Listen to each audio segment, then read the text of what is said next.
ये ऑब्जेक्टिव का total marking कितना है? 20।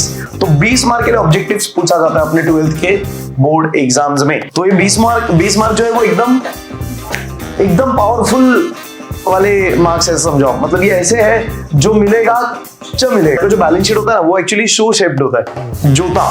क्यों? It clearly mention you need to write true और फॉल्स विद रीजन। जैसे income due but not received, ये लायबिलिटी है। तो पहले तो ये बताओ लायबिलिटी क्या होता है और वो इससे कनेक्टेड क्यों नहीं है। मिल गया आंसर। हर चीजों में यही है। अभी जो बोर्ड एग्जाम का क्वेश्चन था ना, उसमें ये वाला क्वेश्चन आया था और बहुत लोगों ने मिस्टेक करी, बहुत मतलब बहुत। अगेन रीजन क्या? ये वाला जो कैटेगरी है ऑब्जेक्टिव्स का, ये बहुत इंपॉर्टेंट है। और ऐसा समझो, मैं पता है हमेशा बोलता हूँ कि जब भी अपन क्वेश्चन सॉल्व करते तो हमेशा मेन सॉल्यूशन के बाद क्या बनाना चाहिए? Working note. तो जो वर्किंग नोट हम बनाते हैं ना मेन सॉल्यूशंस में, ये उसी का एक्सट्रैक्ट है और कुछ नहीं।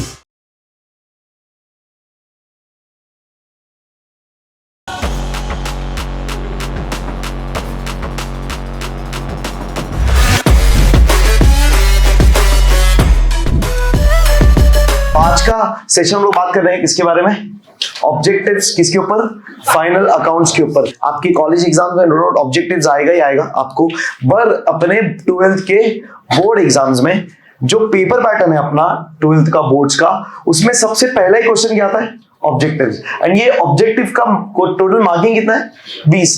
तो 20 मार्क के लिए ऑब्जेक्टिव्स पूछा जाता है अपने 12th के बोर्ड एग्जाम्स में। तो ये बार फरवरी 2025 का बोर्ड हुआ था, 20 मार्क्स के ऑब्जेक्टिव्स आए थे। ठीक है, 8, 10, 12 मार्क के ऑब्जेक्टिव्स ऐसे थे जो रिपीट हुए थे, बट 7, 8, 10 मार्क के ऐसे भी ऑब्जेक्टिव्स थे जो थोड़े से ट्रिकी थे बुक के, थे अपने गवर्नमेंट टेक्स्ट बुक के ही ऑब्जेक्टिव्स। ये बहुत इंपॉर्टेंट है। मतलब ज्यादा इधर उधर के ऑब्जेक्टिव्स करने ही नहीं है, सिर्फ कौन से करने? टेक्सचुअल, वो जो एक्सरसाइज के पीछे दिए हुए। ऐसा है नहीं कि आपको थियरी के बीच में से कोई भी एक सेंटेंस का उठाएंगे और आपको पूछ लेंगे ऑब्जेक्टिव, ऐसा बिल्कुल नहीं करते। सारे गवर्नमेंट टेक्स्ट बुक के ऑब्जेक्टिव्स ये लोग देते हैं, बट ये ऑब्जेक्टिव्स तभी आप आंसर कर पाओगे जब आपने उसको एक बार पढ़ा है। अभी हम लोग करेंगे सारे ऑब्जेक्ट्स, आपको समझ में आएगा, आप साथ साथ इंटरेक्ट करिएगा। अगर अपन ने अच्छे से क्वेश्चन सॉल्विंग करी, अगर आपने मेरे लेक्चर्स अच्छे से अटेंड करे, कॉन्सेप्ट्स अगर आपने अच्छे से बोले, मैं बोलता हूँ ना बार बार क्या करो, बोल के करिए। तो अगर आपने बोला है और अगर आपको कॉन्सेप्ट्स ध्यान में है, बोलोगे तो कॉन्सेप्ट्स याद रहेगा, राइट? तो पूरा स्टोरी टेलिंग आप बोलते हो, तो अगर वैसा किया है ना, तो आप बहुत सारे ऑब्जेक्टिव के आंसर्स खुद से ही दे दोगे, बहुत इजीली हो जाएगा। तो वो देखेंगे अपन। हाँ, दूसरी बात यहाँ पे ऐसा है कि टोटल यहाँ पे देखेंगे तो ए से लेके जे तक इतने प्रकार के ऑब्जेक्टिव्स है। 1, 2, 3, 4, 5, 6, 7, 8, 9, 10 प्रकार के ऑब्जेक्टिव्स है। एग्जाम में कोई भी 4 पूछ लेते, कोई भी 4। तो ये 20 मार्क जो है वो एकदम पावरफुल वाले मार्क्स है, समझो। मतलब ये ऐसे है जो मिलेगा जब मिलेगा, ज्यादा इसमें टेंशन है ही नहीं।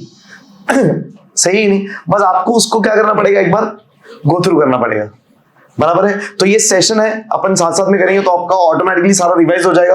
और आपको चाहिए तो एग्जाम के पहले आप एक बार वापस से वीडियो देख सकते हो, मैं आपको पीडीएफ भी पूरा भेज दूंगा ऑब्जेक्टिव का, उसको भी गो थ्रू कर लेना तो बहुत इजीली हो जाएगा। सबसे मेन चैलेंज आता है 1 सेंटेंस कैसे करें, ट्रू और फॉल्स विद रीजंस कैसे करें, कैलकुलेट द फॉलोइंग कैसे करें। तो ये सारी चीजें अपन कवर करेंगे तो आपको समझ में आएगा। चलो देख लेते हैं। सबसे पहले स्टार्टिंग विद अगेन, मैंने जैसे आपको बोला टेक्सचुअल ऑब्जेक्टिव्स आपने को करने हैं, वो ज्यादा इंपॉर्टेंट है, उसके सिवा और कुछ अलग करने का कोई मतलब भी नहीं है। तो यहाँ पे 1 सेंटेंस है, तो सबसे पहले 1 सेंटेंसेस देख ले। तो 10.5 1 सेंटेंसेस देखेंगे, ध्यान से ऑब्जर्व करिए, सब कुछ यहाँ पे डिस्कस करेंगे, अच्छे से समझेंगे, क्योंकि समझ के करोगे ना तो याद रखना बहुत इजी हो जाएगा। Correct, yes, getting. सबसे पहला क्या है? व्हाट इज ट्रेड, और इमीडिएटली दूसरा देख लो क्या है? Profit and loss. तो अपन ने तो देखा ना ट्रेडिंग और प्रॉफिट एंड लॉस। तो ट्रेडिंग अकाउंट में क्या रिकॉर्ड होता है? फैक्ट्री। और प्रॉफिट एंड लॉस में ऑफिस। अरे हाँ है ना? तो ट्रेडिंग और प्रॉफिट एंड लॉस में मेन डिफरेंस क्या? फैक्ट्री और ऑफिस। अभी इसी को आपको शब्दों में लिखना है, सेंटेंस बना के लिखना है। तो फैक्ट्री ऑफिस ऐसा नहीं लिख सकते, तो आप क्या लिखोगे, ध्यान से देखना। तो यहाँ पे क्या बोला है कि भाई ट्रेडिंग अकाउंट वो अकाउंट है जो अपने को ट्रेडिंग एक्टिविटीज के बारे में बताता है। किसके बारे में? ट्रेडिंग एक्टिविटीज म्हणजे क्या? Business activities. सिंपल। गुड्स क्या करते? बनाते, बेचते। अगर कोई बना के नहीं बेचना है तो खरीदते, बेचते। तो ये प्रॉफिट एंड लॉस में होता है, खरीदते और बेचना। तो ट्रेडिंग एक्टिविटीज मेन कहां पे रिकॉर्ड होगा? ट्रेडिंग वाले अकाउंट में। तो फिर प्रॉफिट एंड लॉस अकाउंट में क्या हो रहा है? Final working results. क्यों फाइनल? देखो मैं प्रॉफिट एंड लॉस अकाउंट जब बनाते तो लास्ट में क्या मिलता है? Net profit, net loss. तो नेट मतलब क्या? Final, net amount, final amount. एकदम ध्यान दो, एकदम फोकस करो सब लोग ध्यान से। तो प्रॉफिट एंड लॉस अकाउंट बनाने का ऑब्जेक्टिव क्या है भाई? फाइनल वर्किंग रिजल्ट समझना है। वर्किंग रिजल्ट मतलब क्या है? वर्किंग रिजल्ट बिजनेस का, सिंपल। ऐसा आपको शब्दों में लिखना है एग्जाम में। बात समझ में आ रहा है? और आगे का बहुत सिंपल सिंपल लिखा है, देखो जरा क्या लिखा है एक बार देख लेते हैं। सो ट्रेडिंग अकाउंट मतलब क्या है? ट्रेडिंग अकाउंट वो अकाउंट है which gives the overall preview. Overall preview मतलब पूरा समरी, प्रीव्यू समरी देता है, काय का? सारे ट्रेडिंग एक्टिविटीज का। बोलो जरा क्या क्या रिकॉर्ड होता है ट्रेडिंग अकाउंट के डेबिट में? टू, ओपनिंग स्टॉक, पहले से इतना स्टॉक था, फिर और खरीदा, फिर खरीदने के बाद उस पे और काम किया, मजदूरों को लगाया, इलेक्ट्रिसिटी किया, और गुड्स क्या किया? बनाया। उसके बाद उधर बाय सेल्स, गुड्स बेचा। तो ये सब क्या है? Trading activity. और लास्ट में क्लोजिंग स्टॉक मतलब जो गुड्स बचा। सो ओवरऑल प्रीव्यू काय का? ट्रेडिंग एक्टिविटीज का। सही कि नहीं? दूसरा, प्रॉफिट एंड लॉस अकाउंट का मतलब क्या? वो account which gives you the final working results of the business. Final working results, final working results of net profit, net loss. तो आगे वही लिखा है। तो एक्चुअली ट्रेडिंग में क्या रिकॉर्ड करते हैं? ट्रेडिंग के डेबिट में फैक्ट्री का खर्चा, ट्रेडिंग के क्रेडिट में फैक्ट्री का इनकम, प्रॉफिट एंड लॉस के डेबिट में ऑफिस का खर्चा, ऑफिस का इनकम। तो एक वर्ड है ट्रेडिंग और फैक्ट्री के लिए, ट्रेडिंग प्रॉफिट लॉस के लिए, क्या? Direct, indirect. हाँ है ना? ट्रेडिंग मतलब डायरेक्ट, डायरेक्ट यानी क्या? डायरेक्ट, डायरेक्ट, डायरेक्ट प्रोडक्शन से रिलेटेड, परफेक्ट। और indirect not related to production. ये पॉइंट है, बस यही तो है। सारा कुछ अपन ने पढ़ा हुआ है, अपन ने प्रेजेंटेशन देखा था, उसमें सारी चीजें कवर करी। ये देखो तो यहाँ पे भी बोला प्रॉफिट लॉस अकाउंट वो अकाउंट है भाई जो फाइनल वर्किंग रिजल्ट देता है, and it is prepared on the basis of what? Indirect expenses, indirect incomes, to ascertain, ascertain मतलब to find what? Net profit, net loss, simple. तो इसमें भी लिख सकते हैं अपन। तो ट्रेडिंग मतलब क्या? वो अकाउंट जो अपने को ओवरऑल प्रीव्यू दे रहा है, समरी दे रहा है ट्रेडिंग एक्टिविटीज का। और कैसे बना है? With the help of direct expenses, direct incomes. और वो क्या दर्शाता है? क्या असर्टेन करते हैं? क्या फाइंड करते हैं? ग्रॉस प्रॉफिट, ग्रॉस लॉस कर दो। सो यही चीज को हम अपनी भाषा में भी लिख सकते हैं। ट्रेडिंग अकाउंट वो अकाउंट है जिसमें हम डायरेक्ट खर्चे, डायरेक्ट इनकम रिकॉर्ड करते हैं, और वो दिखाता है ग्रॉस प्रॉफिट, ग्रॉस लॉस। ये भी सही है, गलत थोड़ी। बट अगेन वन सेंटेंस है, परफेक्ट चाहिए, पूरा 1 मार्क चाहिए, तो ऐसा लिखना पड़ेगा, क्योंकि मीनिंग वाइज ये है ना। टेक्स्ट में ये वर्ड्स दिए हुए, तो ये वर्ड्स लिखने पड़ेंगे आपको। तो ये वन सेंटेंस का तभी पूरा मार्क्स मिलेगा जब आप उसको एक बार पढ़ रहे हो, एक बार पढ़ रहे हो, बार बार रिपीट कर रहे हो। बहुत इजी है, वही अपने शब्दों में बना के डालना है। तो जो ऐसे कीवर्ड्स है वो अपने को हाईलाइट करना है। अपन एसपी में नहीं करते वैसा, हाईलाइट कर देते, सर्कल करते, अंडरलाइन करते, बस वही करना है और कुछ नहीं। अरे सही है, गेटिंग? सो ट्रेडिंग मतलब क्या? काय का प्रीव्यू?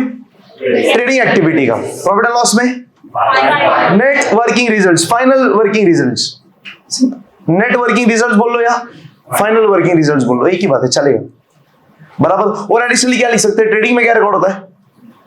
डायरेक्ट खर्चा, डायरेक्ट इनकम, क्या ढूंढने के लिए? Gross profit, gross loss. Profit and loss में इनडायरेक्ट खर्चा, इनडायरेक्ट इनकम, क्या ढूंढने के लिए? Net profit, net loss, simple, that's it, और कुछ है ही नहीं। Done done done. चलिए आगे, सेंटेंस बराबर फ्रेम करके लिखना है। चलिए आगे देखते हैं नेक्स्ट। बैलेंस शीट क्यों बनाते? Why balance sheet is prepared, क्यों बनाते? हाँ, अपन ने देखा था ऑब्जेक्टिव, याद है क्या? फाइनल अकाउंट्स के 2 ही ऑब्जेक्टिव। एक ऑब्जेक्टिव क्या है? प्रॉफिट या लॉस ढूंढना। दूसरा ऑब्जेक्टिव क्या है? Financial position. तो प्रॉफिट लॉस ढूंढने के लिए कितने अकाउंट बनाते? 2। क्या क्या? ट्रेडिंग और प्रॉफिट एंड लॉस। ट्रेडिंग से क्या मिलता है? ग्रॉस प्रॉफिट या तो gross loss.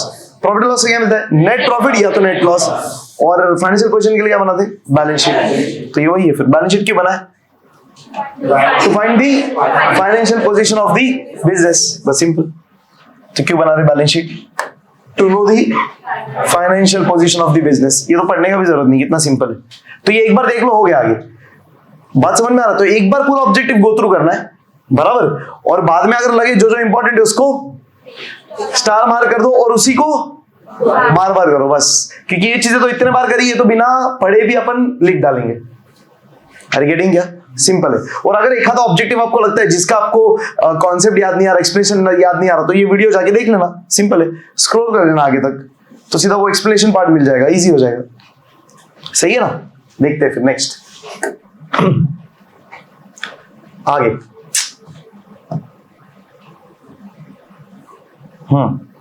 State the meaning of final accounts. क्या होता है फाइनल अकाउंट्स? क्या होता है फाइनल अकाउंट्स? फाइनल अकाउंट्स मतलब क्या? वो अकाउंट जो एकदम फाइनल लास्ट में बन रहा है। क्यों? सी फाइनेंशियल पोजीशन, प्रॉफिट और लॉस भी भाई, प्रॉफिट और लॉस वो भी समझना है, फाइनेंशियल पोजीशन भी समझना है। नहीं क्या? प्रॉफिट और लॉस क्या बना के समझना है? ट्रेडिंग और profit and loss account. Financial position क्या बना के समझना है? Balance sheet. और ट्रेडिंग प्रॉफिट लॉस बनता है for the year ended, balance sheet बनता है एज ऑन। हाँ है ना? कब बनाते हैं फाइनल अकाउंट्स?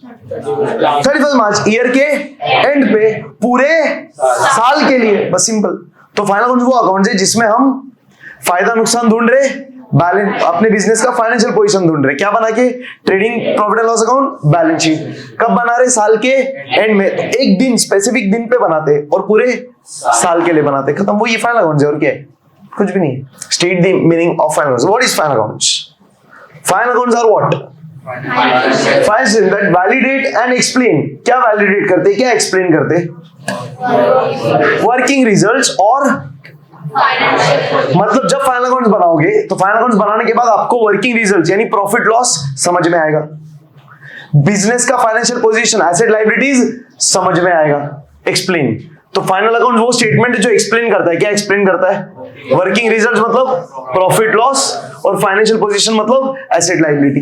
ये एक्सप्लेन करता है। वैलिडेट करता है मतलब क्या? प्रूफ कर देता है, शो करता है, बताता है भाई ये प्रूफ है कि हमारा ये बिजनेस का प्रॉफिट लॉस की सच्चाई ये है, हमारे बिजनेस की फाइनेंशियल पोजीशन की सच्चाई ये है। ये किधर से दिखेगी? फाइनल अकाउंट से।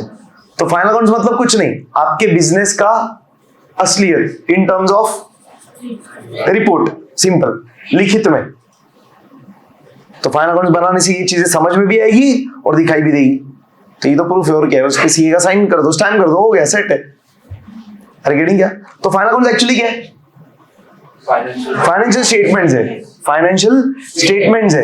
और फाइनेंशियल स्टेटमेंट्स एक्चुअली कितने प्रकार के? दो। क्या क्या? एक प्रकार trading account, profit and loss account. दूसरा balance sheet. Trading account, profit loss account क्यों बनाते? प्रॉफिट लॉस बताने। और प्रॉफिट लॉस को क्या बोलते? Working results. अरे आया ना? दूसरा बैलेंस शीट क्यों बनाते?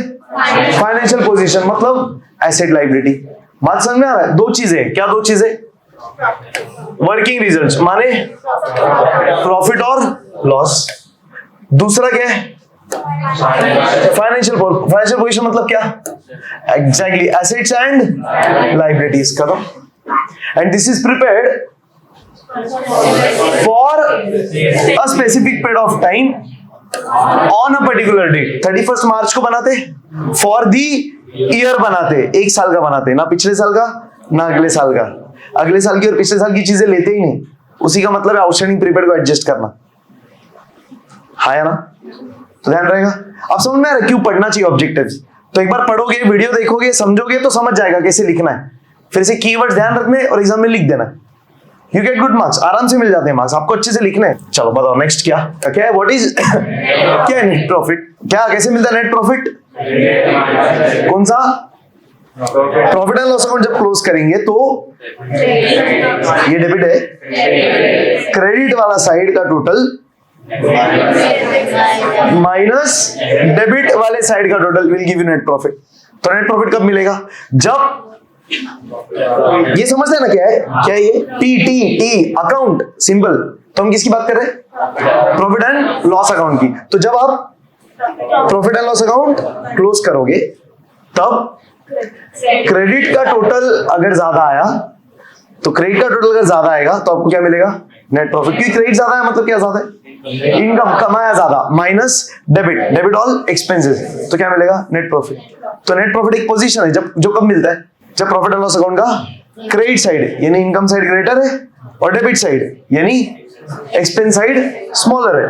खत्म। लिख देना शब्दों में, in the profit and loss account क्या? When the total of credit side यानी income side, indirect income is greater than total of debit side, खर्चा वाला side, it is known as net profit. Simple. And net profit है मतलब क्या है? Credit balance है। Profit credit balance मतलब समझता है ना क्या? क्रेडिट ये वाला कि ये वाला? ये ना, तो क्रेडिट बैलेंस है मतलब क्रेडिट साइड ज्यादा है। बहुत बढ़िया, ये अपने लेजर में बोला था। क्रेडिट साइड मतलब क्रेडिट साइड में बीडी, जो साइड पे बीडी वो साइड का बैलेंस, तो जो साइड का बैलेंस वो साइड ज्यादा, दो चीजें होती है ऐसी।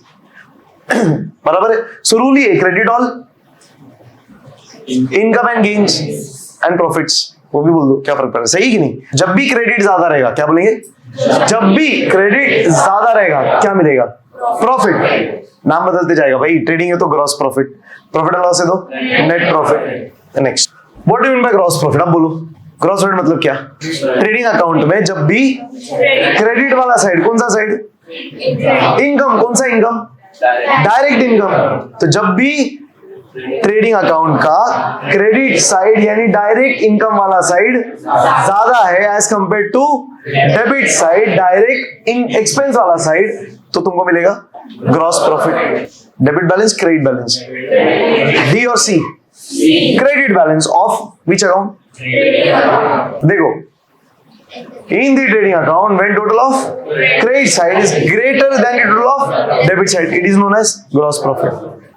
और ऐसे जो ऑब्जेक्टिव्स होते हैं ना, इसको अगर आपने लिख दिया ना मस्त अपने लैंग्वेज में अच्छे से, तो समझ लेना आपके पूरे पेपर में ना आपका वैल्यूएशन तगड़ा ही होएगा एकदम।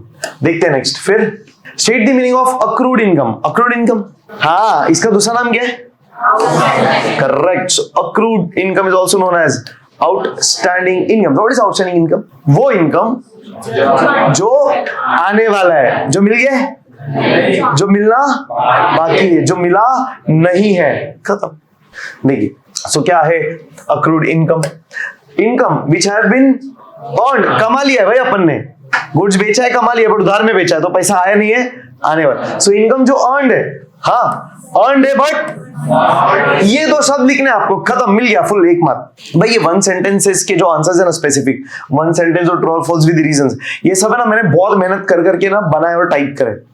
मैंने कम से कम 4 से 5-6 बुक्स का रेफरेंस लिया है, गूगल के भी इसका रेफरेंसेस लिया है, मेरे नॉलेज का तो रेफरेंस है ही, बट ये सारी चीजें लेकर के मैंने उसको बहुत सिंपल करके बनाया और ये कोशिश करा कि गवर्नमेंट टेक्स्ट बुक के टर्म्स रखूं मैं।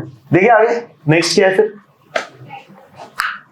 Outstanding expense. क्या मतलब आउटस्टैंडिंग, इसका उल्टा है ना भाई, तो आउटस्टैंडिंग खर्चा मतलब क्या, वो खर्चा जो पे करना बाकी, जो जाने वाला है, जो भरना बाकी है, भरना चाहिए था, भरना चाहिए था पर भरा नहीं। समझ में आ रहा है, ये होता है आउटस्टैंडिंग एक्सपेंसेस, सिंपल। तो क्या आउटस्टैंडिंग खर्चा, वो खर्चा जो इनकर हुआ है पर भरा नहीं है। जैसे इलेक्ट्रिसिटी, इनकर हुआ है मतलब क्या, हमने इलेक्ट्रिसिटी यूज कर लिया है, हमने इलेक्ट्रिसिटी जैसे मार्च महीने का अक्सर ये होता है, मार्च महीने का हम बिल यानी इलेक्ट्रिसिटी कंज्यूम कर लेते हैं, बट मार्च का बिल हम कब पे करते हैं, अप्रैल में। तो हर बिजनेस के फाइनल अकाउंट्स में आपको 1 महीने का तो बिल इलेक्ट्रिसिटी का आउटस्टैंडिंग ही दिखाई देगा, क्यों, वो ड्यू ही होता है, तो भरना ही अगले साल है उसको, बट वापरा तो इस साल है ना, तो हमने यूज तो कर लिया है, खर्चा हो तो गया है, बस इतना ही कि भरा नहीं है, तो खर्चा नहीं है इस साल का, है ना भाई, खर्चा तो है। तो इनकम जो होता है ना, हम कमाते खर्चा करते, समझ में आ रहा है, इनकम कमाया तो अर्न्ड, खर्चा हमने करा, खर्चा करा, कर, इनकर्ड, ऐसा याद रखना चाहिए। तो आउटस्टैंडिंग खर्चे वो खर्चे जो हमने करे मतलब इनकर करे, पे करे क्या नहीं, तो बिना करे भी खर्चे होते हैं ना, कैसे, उधारी में। अक्रूवल कॉन्सेप्ट ये अकाउंटिंग स्टूडेंट ही समझ सकते हैं, क्यों, अकाउंटिंग स्टूडेंट्स के लिए 2 चीजें होती है, क्या, खर्चा इनकर करना और पे करना, ये डिफरेंस आ जाता है एक अकाउंटिंग स्टूडेंट के लिए। इनकम कमाना और पैसा मिलना अलग हो जाता है, तो इनकम कमाया पर मिला नहीं, आउटस्टैंडिंग इनकम, खर्चा करा पर भरा नहीं, पे नहीं करा, outstanding expenses. It is also known as unpaid. It is not accrued expense. Remember, accrued वाला concept is only for income. Accrual वाला concept, सही? ये हो गया? Depreciation मतलब क्या? आइश शपथ बोलो. Reduction in the value of asset. Simple. बस इतना लिख दिया तो भी ठीक है। तो देखो क्या होता है depreciation? Depreciation means continuous, gradual और permanent decrease. Continuous. क्यों? हर दिन, हर साल तो क्या, हर दिन एसिड का वैल्यू कम होते ही जा रहा है, कंटिन्यूअस कम होते ही जाएगा, वापरते चले जाओगे एसिड का वैल्यू कम होता चला जाएगा। ग्रेजुअल मतलब स्लो, तो कम हो रहा है एसिड का वैल्यू, टक करके कम हो रहा है, एक दिन में 0, एक साल में 0, कि धीरे धीरे धीरे सालों तक भाई। और ये परमानेंट डिक्रीज है। परमानेंट मतलब क्या, एक टाइम के बाद ये वैल्यू कम नहीं 0 हो जाएगा भाई, तो आपको नया एसिड खरीदना चुप पड़ेगा। एक्सेप्शन है ना जेमिन बिल्डिंग जैसा, वो ठीक। सो हर एक एसिड का लाइफ कभी ना कभी तो खत्म होएगा ही होएगा। वैल्यू क्यों कम हो रहा है, एसिड क्या हो रहा है, खराब हो रहा है, उसको बोलते हैं वेयर एंड टेयर। एसिड खराब होना, बहुत सारी चीजें, रस्ट पकड़ता है, घस जाता है, छिल जाता है, बहुत कुछ होता है भाई, तो एसिड का वैल्यू कम होता है क्योंकि वो खराब हो रहा है। खराब हो रहा है मतलब wear and tear. Passage of time, जैसे ये एसी ऐसे ही पड़ा रहेगा 4 साल, नहीं वापरूंगा तो फिर भी खराब होगा, क्यों, टाइम के साथ जैसा सा टाइम जाएगा वो एसिड खराब होगा, तुम नहीं वापर रहे जल्दी खराब होएगा। That is depreciation. What is depreciation actually, decrease बोलो या तो रिडक्शन बोलो, किसमें, एसिड के वैल्यू में। तुम सिर्फ इतना लिख दो तो भी बस है, थोड़ा इंप्रोवाइज करना है तो ये कुछ चीजें ऐड कर दो, simple.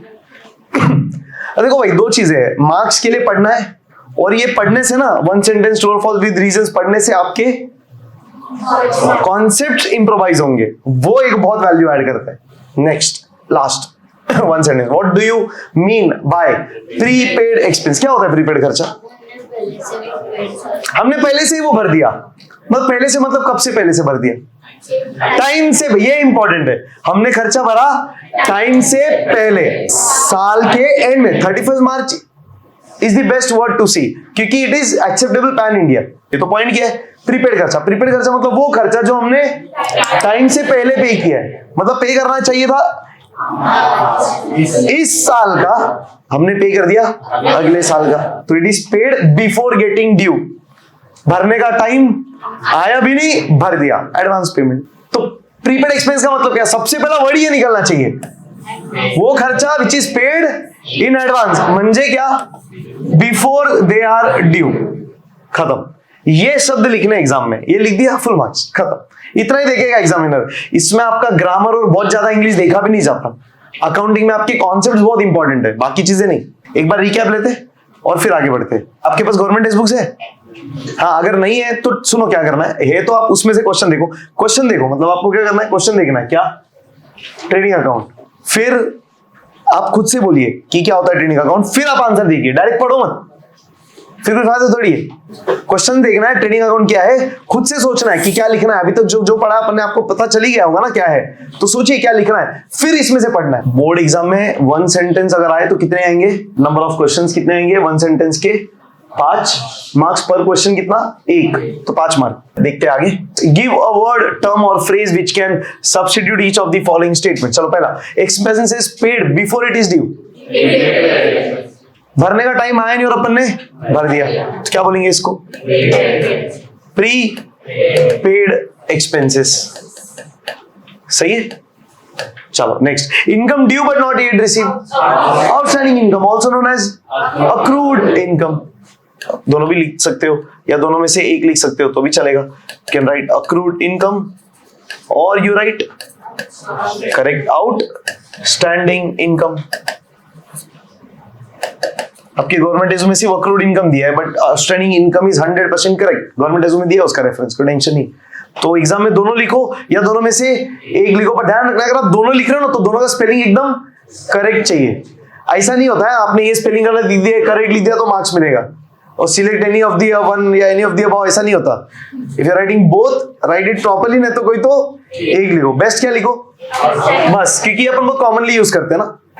Carriage paid on sale of goods, 2 carriage होते हैं ना, बताओ क्या, inward outward. Carriage inward goods लाने का खर्चा, कैरेज आउटवर्ड गुड्स लेके जाने का खर्चा। तो carriage on sale, carriage outward, goods जा रहा है ना उस पे कैरेज आउटवर्ड। अब समझ रहे कॉन्सेप्ट्स कितने इंपॉर्टेंट है।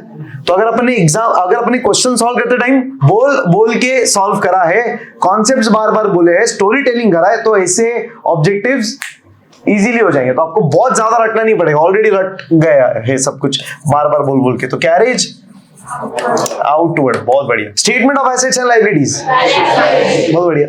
बैलेंस शीट जो क्या बताता है हमारे बिजनेस का फाइनेंशियल पोजीशन, बहुत बढ़िया। Account prepare to know net profit और net loss, profit and loss account, simple है भाई। और gross profit gross loss trading account. चलो, value of goods remaining unsold, वो गुड्स जो अनसोल्ड है, मतलब बिके नहीं है, बेचा नहीं है, तो सिंपल क्लोजिंग स्टॉक वो स्टॉक है जो अब तक बिका ही नहीं है। एंड मतलब ही क्या, closing stock.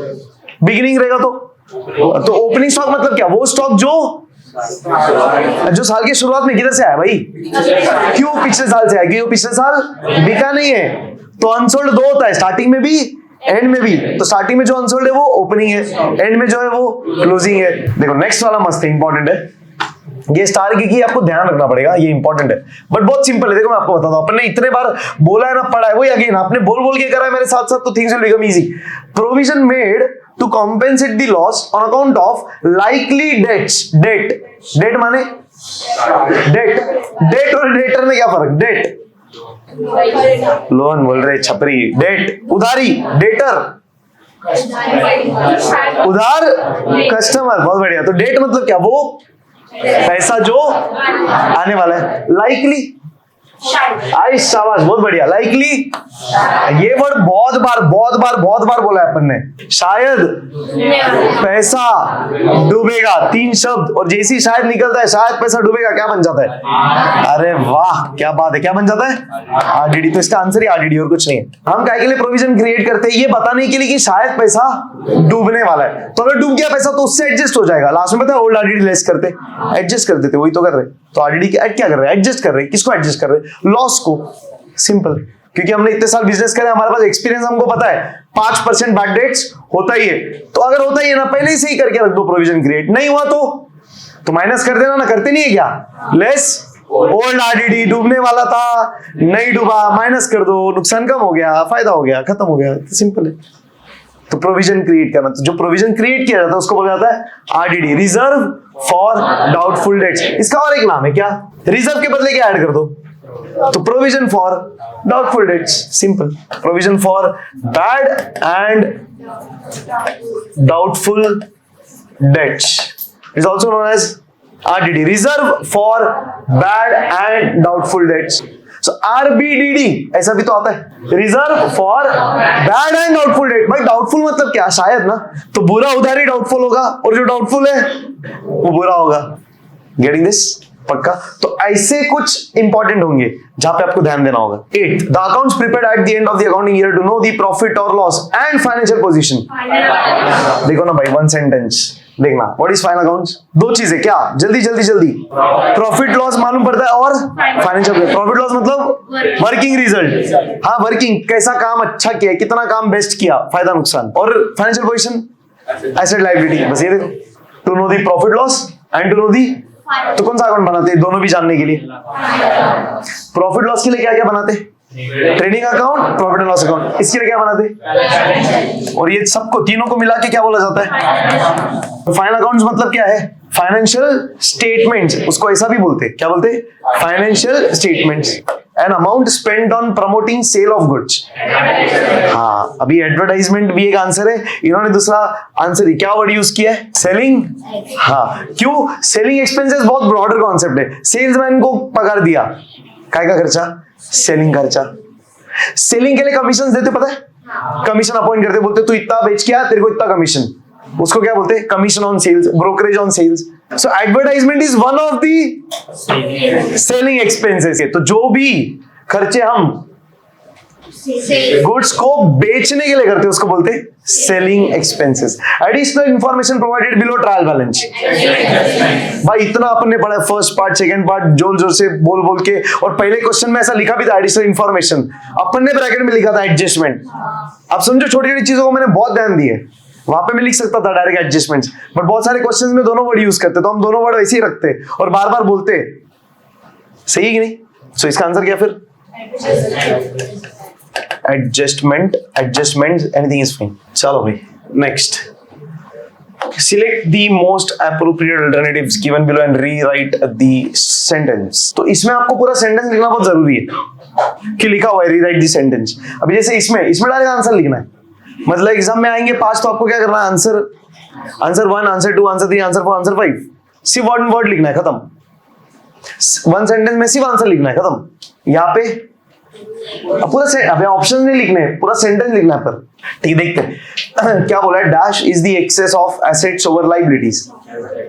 Access of assets over liabilities, यहाँ पे ना मैंने ऐसे रेफरेंसेस दिए, जैसे ये #1, ये हैश है ना फाइनेंशियल टर्म्स में, ये हैश के लिए बोलते हैं वर्किंग नोट। किसका मतलब होता है excess of assets over liabilities? Obviously, हाँ क्या, अरे एक्सेस ऑफ एसेट्स क्या मतलब, इसके लिए वर्किंग रखा है मैंने, तुम देखो आंसर भी नहीं कर रहे, इतना इजी है ये। एक्सेस ऑफ एसेट्स मतलब क्या, हाँ एसेट्स ज्यादा है, लाइबिलिटीज कम है। क्या होता है एसेट ज्यादा है, लाइबिलिटी कम है? एसेट 10 लाख है, लाइबिलिटी 6 लाख है, तो हाँ एसेट्स माइनस लाइबिलिटीज क्या मिलता है? तो करा अपन ने पहले भी, ये क्या, capital is equal to assets minus, तो एसेट 10 लाख, लाइबिलिटी 6 लाख, तो कैपिटल 4 लाख, तो एसेट ज्यादा, एक्सेस ना, हाँ एसेट्स ज्यादा है और लाइबिलिटीज कम है, तो ये पोजीशन है ना यार, हाँ है ना। उल्टा हो गया तो लाइबिलिटी ज्यादा है, एसेट कम है। हाँ ताली बजा मैडम के लिए, क्या बात है, बहुत टाइम बाद कुछ तो भी गिफ्ट देने का मन हो रहा है।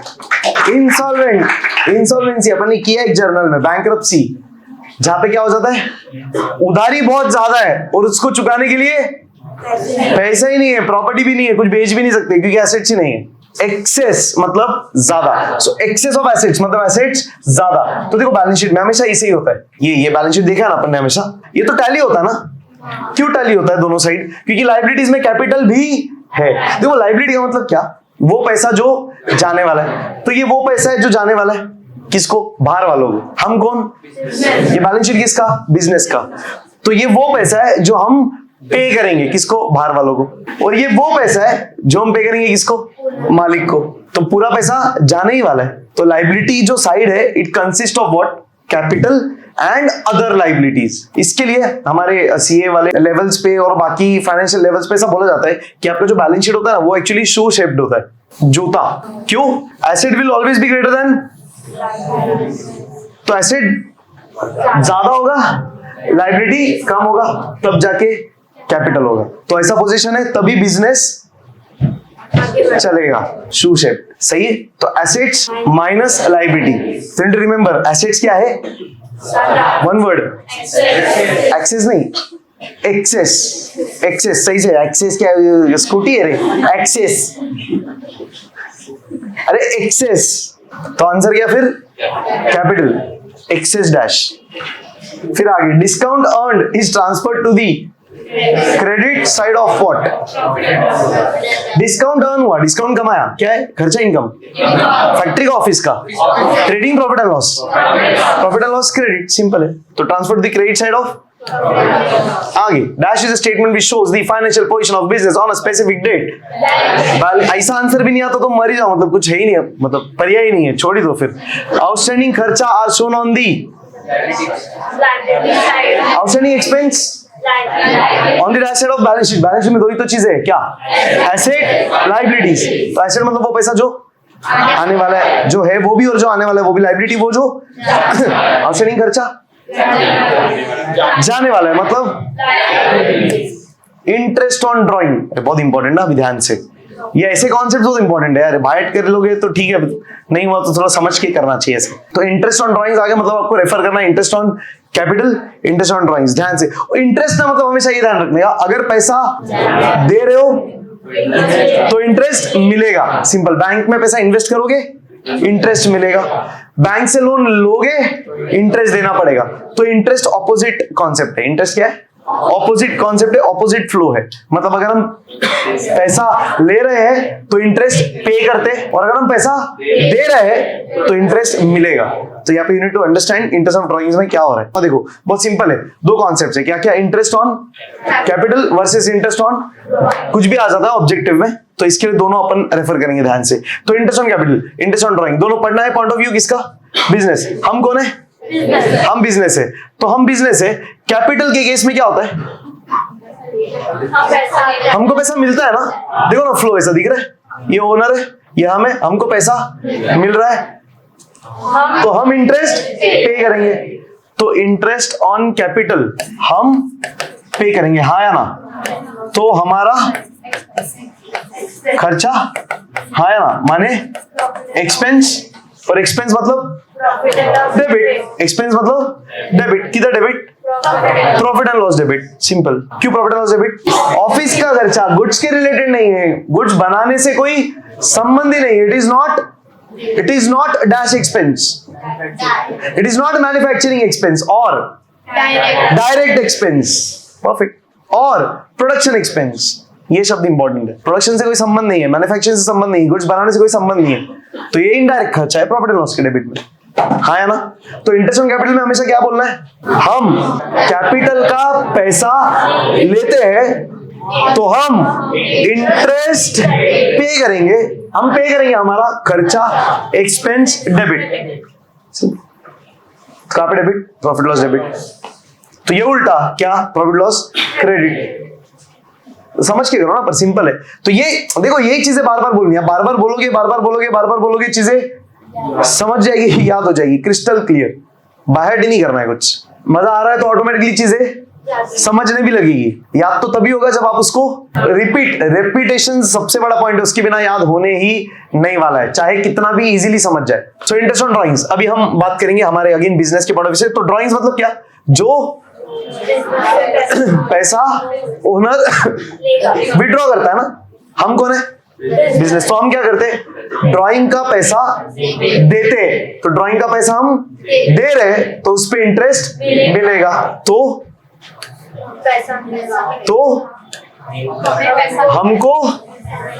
हमको बोलो, हमको इंटरेस्ट ना, हमको इंटरेस्ट मिलेगा। अरे हाँ है ना, हमको इंटरेस्ट मिलेगा तो हमारा, बहुत बढ़िया, हमारा इनकम माने क्रेडिट। किधर क्रेडिट? क्यों profit and loss credit? Office income है तो इंटरेस्ट ऑन ड्राइंग्स क्या किया बताओ अभी?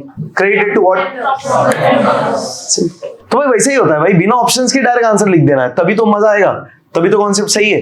Next number 6, debit balance of trading account. Debit balance of trading, what do you mean debit balance? Debit side ज्यादा है, तो डेबिट ज्यादा है मतलब debit all expenses and debit all, तो डेबिट साइड ज्यादा मतलब क्या है? लॉस है, तो ट्रेडिंग है तो ग्रॉस लॉस है, प्रॉफिट एंड लॉस है तो नेट लॉस। तो अब देख लो कौन सा है ये, ट्रेडिंग था प्रॉफिट एंड लॉस था, ट्रेडिंग मतलब खत्म, debit all expenses and losses, और ट्रेडिंग माने ग्रॉस, खत्म। इसके 4 ऑब्जेक्टिव बन जाते भाई, debit balance of trading gross loss, credit balance of trading gross profit, debit balance of profit and loss net loss, credit balance of profit and loss net profit. अब क्या सब रटोगे? समझो और करो ना भाई, इतने बार किया अपन ने। आगे, carriage inward is debited to, क्यों कैरेज इनवर्ड? कुछ लाने का खर्चा, तो क्या खर्चा? फैक्ट्री ऑफिस, मतलब ट्रेडिंग डेबिट, तो ट्रेडिंग डेबिट सही है।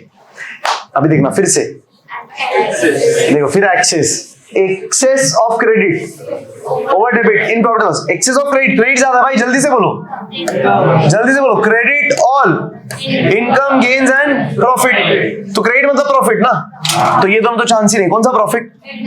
क्यों नेट प्रॉफिट? अब प्रॉफिट एंड लॉस है तो नेट की बात होंगे ना, खत्म बात। Closing stock is always valued at cost of material whichever is less lower value when specific date is not given. Interest on drawing is charge for 6 months, ये देखा अपन ने कैलकुलेशन करते टाइम 6 मंथ्स, यस। तो date नहीं दिया तो average लेना 6 महीना लेना। मैंने बोला था इसके ऊपर एक बहुत डिटेल वाला एक्सप्लेनेशन है, मैं आपको आराम से बताऊंगा, रेफरेंस भी दूंगा वीडियो का, आप देखना जाके, मजा आएगा वो। हो गया ये 10, एक बार रिकॉल करें, रिकैप ले, 2 मिनट का टाइमर फिर से सेट कर रहा हूं। तो भाई अगर आप वीडियो देख रहे हो तो आप भी 2 मिनट यहाँ पे पॉज लीजिए, टाइमर सेट करिए और इसको रिकैप लीजिए, ये बहुत इंपॉर्टेंट है। आपको समझ रहा है कि this is how you remember things. मतलब कैसे पता है, एक पढ़ा आगे चले गए, दूसरा पढ़ लिया, तीसरा पढ़ लिया तो याद नहीं रहेगा। एक पढ़ा, रुको 2 मिनट, रिकॉल ले लो, रिकॉल कर लो, रिवाइज कर लो, रिपीट हो गया ना, फिर आगे बढ़ो। भाई मैं तो जब पढ़ता था मैं कैसा पढ़ता था, 1 सेंटेंस किया, रुका, रिकॉल कर लिया, फिर आगे गए, क्या पढ़ा, फिर वन वर्ड, हाँ फिर वो पढ़ा, रिकॉल कर लिया, वही टाइम पे वन सेंटेंस भी रिकॉल कर लिया, उसको बोलते क्यूमुलेटिव रिवीजन। तो एक रुका रिकॉल, दूसरा रुका रिकॉल, दोनों रिकॉल, फिर तीसरे इसमें गए, तीसरा रुका रिकॉल, तीनों रिकॉल, तब जाके चीजें इसी सेट हो जाती है भाई, नहीं तो याद नहीं रहती। ये बहुत इंपॉर्टेंट सेगमेंट है, ट्रू और फॉल्स विद रीजंस। मार्क्स पर क्वेश्चन कितना है? 2.5 मार्क या 2.5, समझ में आ रहा है क्या? टोटल मार्क कितने? 5, तो पर क्वेश्चन 2.5 है ना, मतलब कितने क्वेश्चन आएंगे? 2 ही आएंगे, पर एक का वेटेज 2.5 मार्क है। 1 मार्क ट्रू या फॉल्स के लिए और 1.5 मार्क रीजन के लिए। बहुत सी बात बोर्ड्स वाले ऐसे भी करते हैं, आधा मार्क ट्रू या फॉल्स के लिए, 2 मार्क रीजन के लिए। तो रीजन प्रॉपर्ली लिखना है, सिंपल लैंग्वेज लिखना है, आपके हिसाब से बना के लिखना है, बट की वर्ड्स, इंपॉर्टेंट वर्ड्स आने चाहिए यहाँ पे।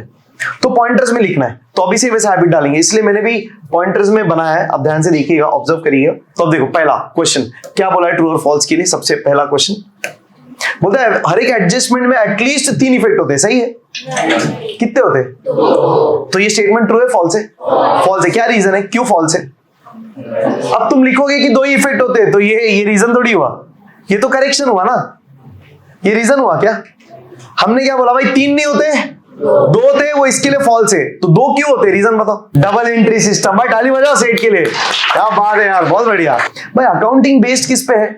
Double entry book keeping system पे, जो अपन ने कौन से टॉपिक से देखा है? फर्स्ट टॉपिक कौन से टॉपिक से? जर्नल। इनफैक्ट वो टैबुलर फॉर्म करते थे तभी से ही, बट टॉपिक ले लो तो जर्नल। तो जर्नल में हमने देखा है हर ट्रांजैक्शन के 2 इफेक्ट्स होते हैं, 2 एस्पेक्ट्स है, डेबिट क्रेडिट। और एडजस्टमेंट वो एडजस्टमेंट्स है जो साल भर में रिकॉर्ड हुए, अनरिकॉर्डेड चीजें है वो।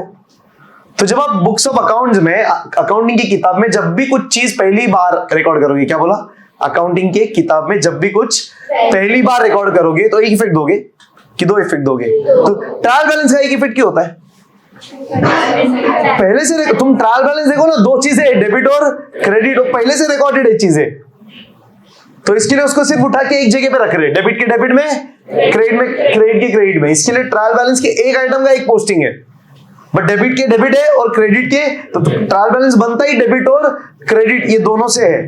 तो ट्रायल बैलेंस एक्चुअली 2 अलग हिस्से है, एक हिस्सा डेबिट वाला है, एक हिस्सा तो हाफ टोटल 1 वैसा है वो, तो उसका एक ही इफेक्ट करती है क्योंकि वो सब रिकॉर्डेड है। ट्रायल बैलेंस किधर से आया है? लेजर किधर से आया है? जर्नल। सब कुछ तो रिकॉर्डेड है। तो ट्रायल बैलेंस में वो चीजें जो ऑलरेडी रिकॉर्ड हो गई है, जिसका डबल एंट्री सिस्टम ऑलरेडी हो गया है, तो उधर 2 इफेक्ट नहीं करना है। बट एडजस्टमेंट वो है जो रिकॉर्ड ही नहीं किया, या वो है जो गलत रिकॉर्ड किया है। मिस्टेक्स भी होते हैं कभी कभी, अनरिकॉर्डेड सेल्स है, अनरिकॉर्डेड परचेज है, अपन देखेंगे और आने वाले क्वेश्चंस में।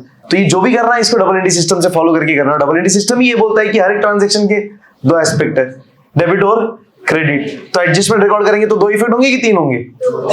ये रीजन है, ऐसा लिखना है आपको। तो एवरी एडजस्टमेंट में 3 इफेक्ट होते हैं क्या?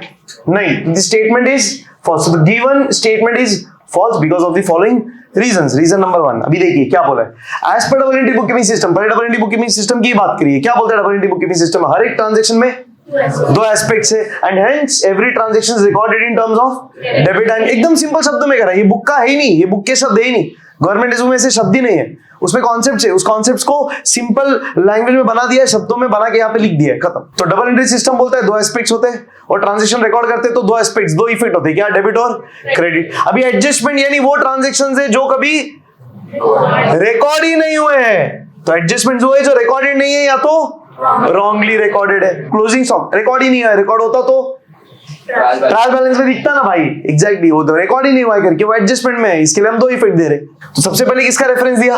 Double entry book keeping system, जो क्या बोलता है? पूरा सिस्टम 2 बनाम ही डबल है भाई, 2 एस्पेक्ट पे भेज दे, तो 3 इफेक्ट कहां से आ गए? तो लिख दिया मतलब समझ गया भाई, इसको पता है, मतलब इसने बराबर पॉइंट दुखती रख पे हाथ रख दिया भाई, पकड़ लो, दे दो मार्क, 2.5 मार्क तक, ऐसा है वो। तो डबल एंट्री सिस्टम बोलता है कि 2 इफेक्ट होने चाहिए, डेबिट क्रेडिट। एडजस्टमेंट वो चीज है जो कभी रिकॉर्ड ही नहीं हो। तो जब आप एडजस्टमेंट्स को रिकॉर्ड करोगे या रेक्टिफाई करोगे तो आपको 2 इफेक्ट्स देने ही पड़ेंगे। इसके लिए हर एडजस्टमेंट में 2 इफेक्ट्स होते, 3 नहीं होते। ये कंक्लूजन स्टेटमेंट है, समझ में आ रहा है? पहला क्या दिया? इंट्रोडक्शन, उसके बाद कनेक्ट कर दिया हमारे इंट्रोडक्शन को इस गिवन स्टेटमेंट के साथ और बताया भाई ये स्टेटमेंट गलत क्यों है, खत्म। Next number 2, every item of trial balance has only 1 effect. ये भी अपन ने बात कर लिया यार। ट्रायल बैलेंस ऑलरेडी बन गया। ट्रायल बैलेंस के अंदर क्या है? बैलेंसेस है, डेबिट और क्रेडिट। किधर से आए?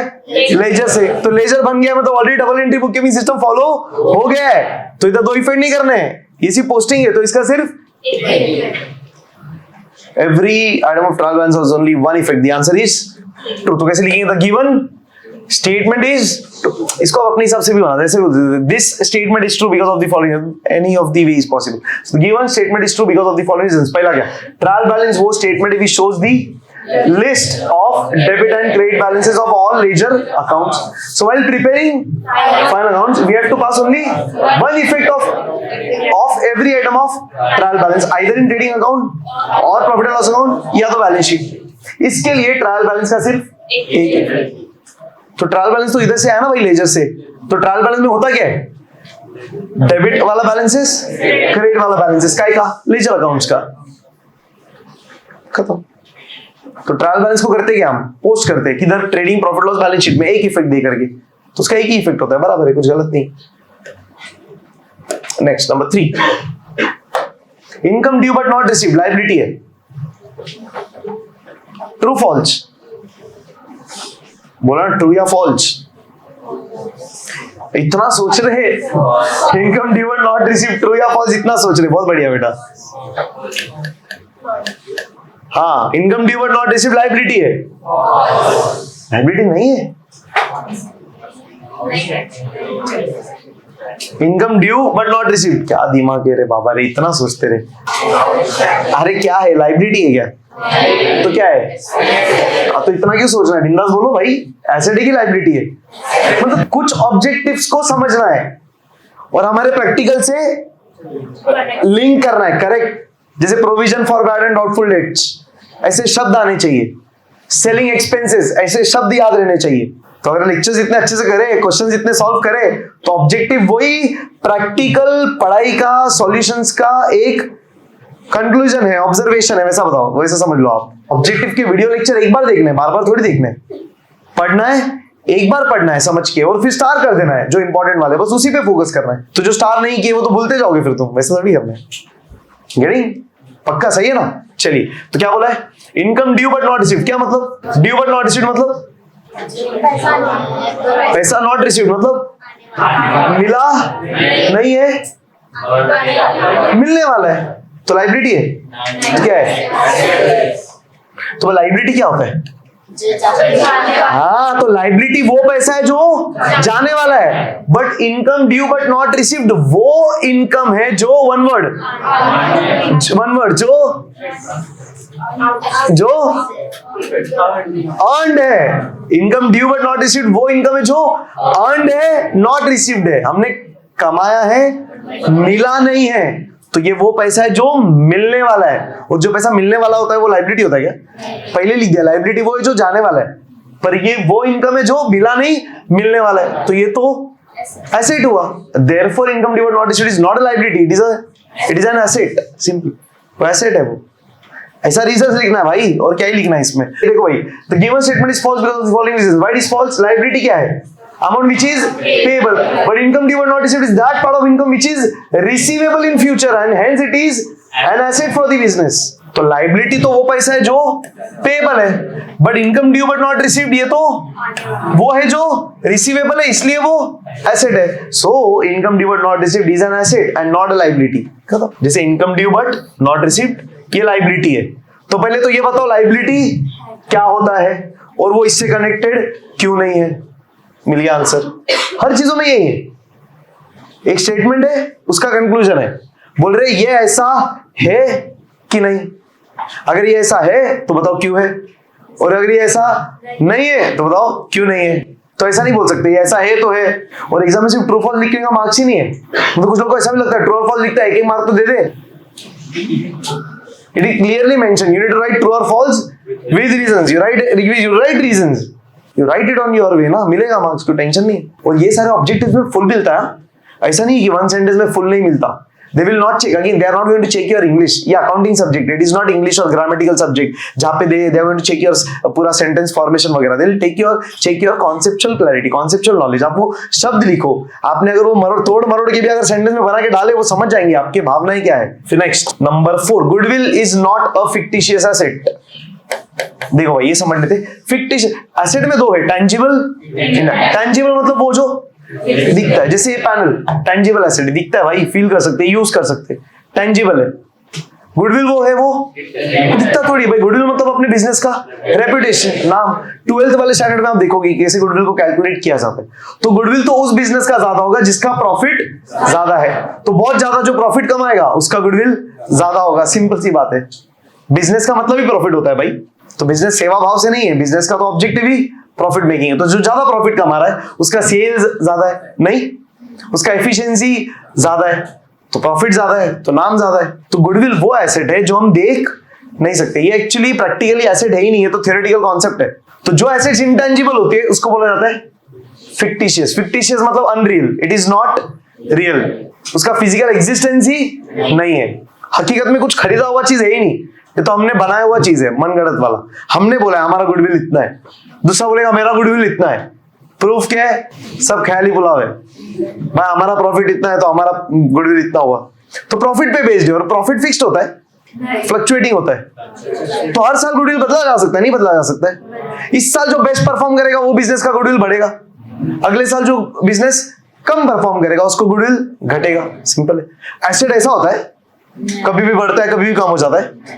एसेट फिक्स्ड होता है भाई. हम पैसा देके उसको खरीदते हैं, उसके ऊपर डेप्रिसिएशन होता है, हम यूज करते हैं. ये गुडविल ऐसा कुछ है ही नहीं. समझ में आ रहा है क्या है? इसलिए इट इज फिक्टिशियस. गेटिंग? तो देखो, तो इट इज नॉट, नहीं, it is a fictitious asset. तो देखना भाई, तो गिवन स्टेटमेंट इज फॉल्स. क्यों? टेंजिबल एसेट्स वो फिजिकल एसेट्स है. Tangible assets are physical assets, whereas fictitious assets are those intangible assets जिसका physical existence ही नहीं है, जो exist ही नहीं करते physical form में. तो goodwill is a reputation of business computed in terms of money. Reputation can be experienced, but वो देखा नहीं जा सकता, feel नहीं किया जा सकता. Therefore, goodwill intangible asset है which is fictitious in nature, and so we can say that goodwill is a fictitious asset. Next. Credit balance of profit and loss account shows net profit. बोलो true. अब इसका क्या reason दोगे बताओ? अब credit balance of profit ही होता है, इसका भी रीजन देने का तू ही दे दे जा. रीजन देना पड़ेगा पर. सो देखो, क्रेडिट बैलेंस मतलब नेट प्रॉफिट ना. तो एक्सप्लेन करो what is credit balance. Exactly, you need to focus. मैं फिर आपको बोल रहा हूं, देखो हर इसमें आप देखो, एवरी एडजस्टमेंट 3 इफेक्ट. तो एडजस्टमेंट 3 इफेक्ट है क्या? तो बताओ एडजस्टमेंट क्या होते हैं? 2 इफेक्ट वाले. तो 3 कैसे हुए? ट्रायल बैलेंस 1 इफेक्ट, बराबर है. हाँ, तो बताओ ट्रायल बैलेंस क्या होता है? फिर उसको कनेक्ट करो 1 इफेक्ट के साथ. अरे कैसे खेलना है समझ में आ रहा है? ट्रू और फॉल्स विद रीजन. फिर income due but not received, liability. तो लायबिलिटी क्या होता है बताओ? Income due but not received को कनेक्ट करो, साबित कर दो. गुडविल तो फिक्टिशियस एसेट क्या होता है वो बताओ, उसको गुडविल के साथ. तो हर ट्रू और फॉल्स विद रीजन वाले स्टेटमेंट में कितने हिस्से? 2. वो कभी कभी बोलेंगे ऐसा ऐसा है, ऐसा ऐसा नहीं है, आपको साबित करना है. तो सच बोल रहे कि झूठ बोल रहे, और सच बोल रहे तो क्यों सच बोल रहे, झूठ बोल रहे तो क्यों झूठ बोल रहे. सिंपल है. 2 चीजों को कनेक्ट करना है. आपको क्यों इतना डिटेलिंग से बोल रहा पता है क्या? क्योंकि भाई एक टॉपिक नहीं है, 10 टॉपिक है 12th में. तो अब हर चीज बाइट करते बैठोगे तो सोचो खत्म है फिर सब. ये पैटर्न ही गलत है स्टडी का. यू नीड टू अंडरस्टैंड कैसे उसको क्रैक करना है. समझ लिए, क्रैक कर लिए, हो गया आसान. चलिए, क्रेडिट बैलेंस मतलब क्या? क्रेडिट बैलेंस वो स्थिति है, वो पोजीशन है where credit side is greater in profit and loss account. बराबर. तो in profit and loss account when the credit side is greater than the debit side, तो it results in net profit.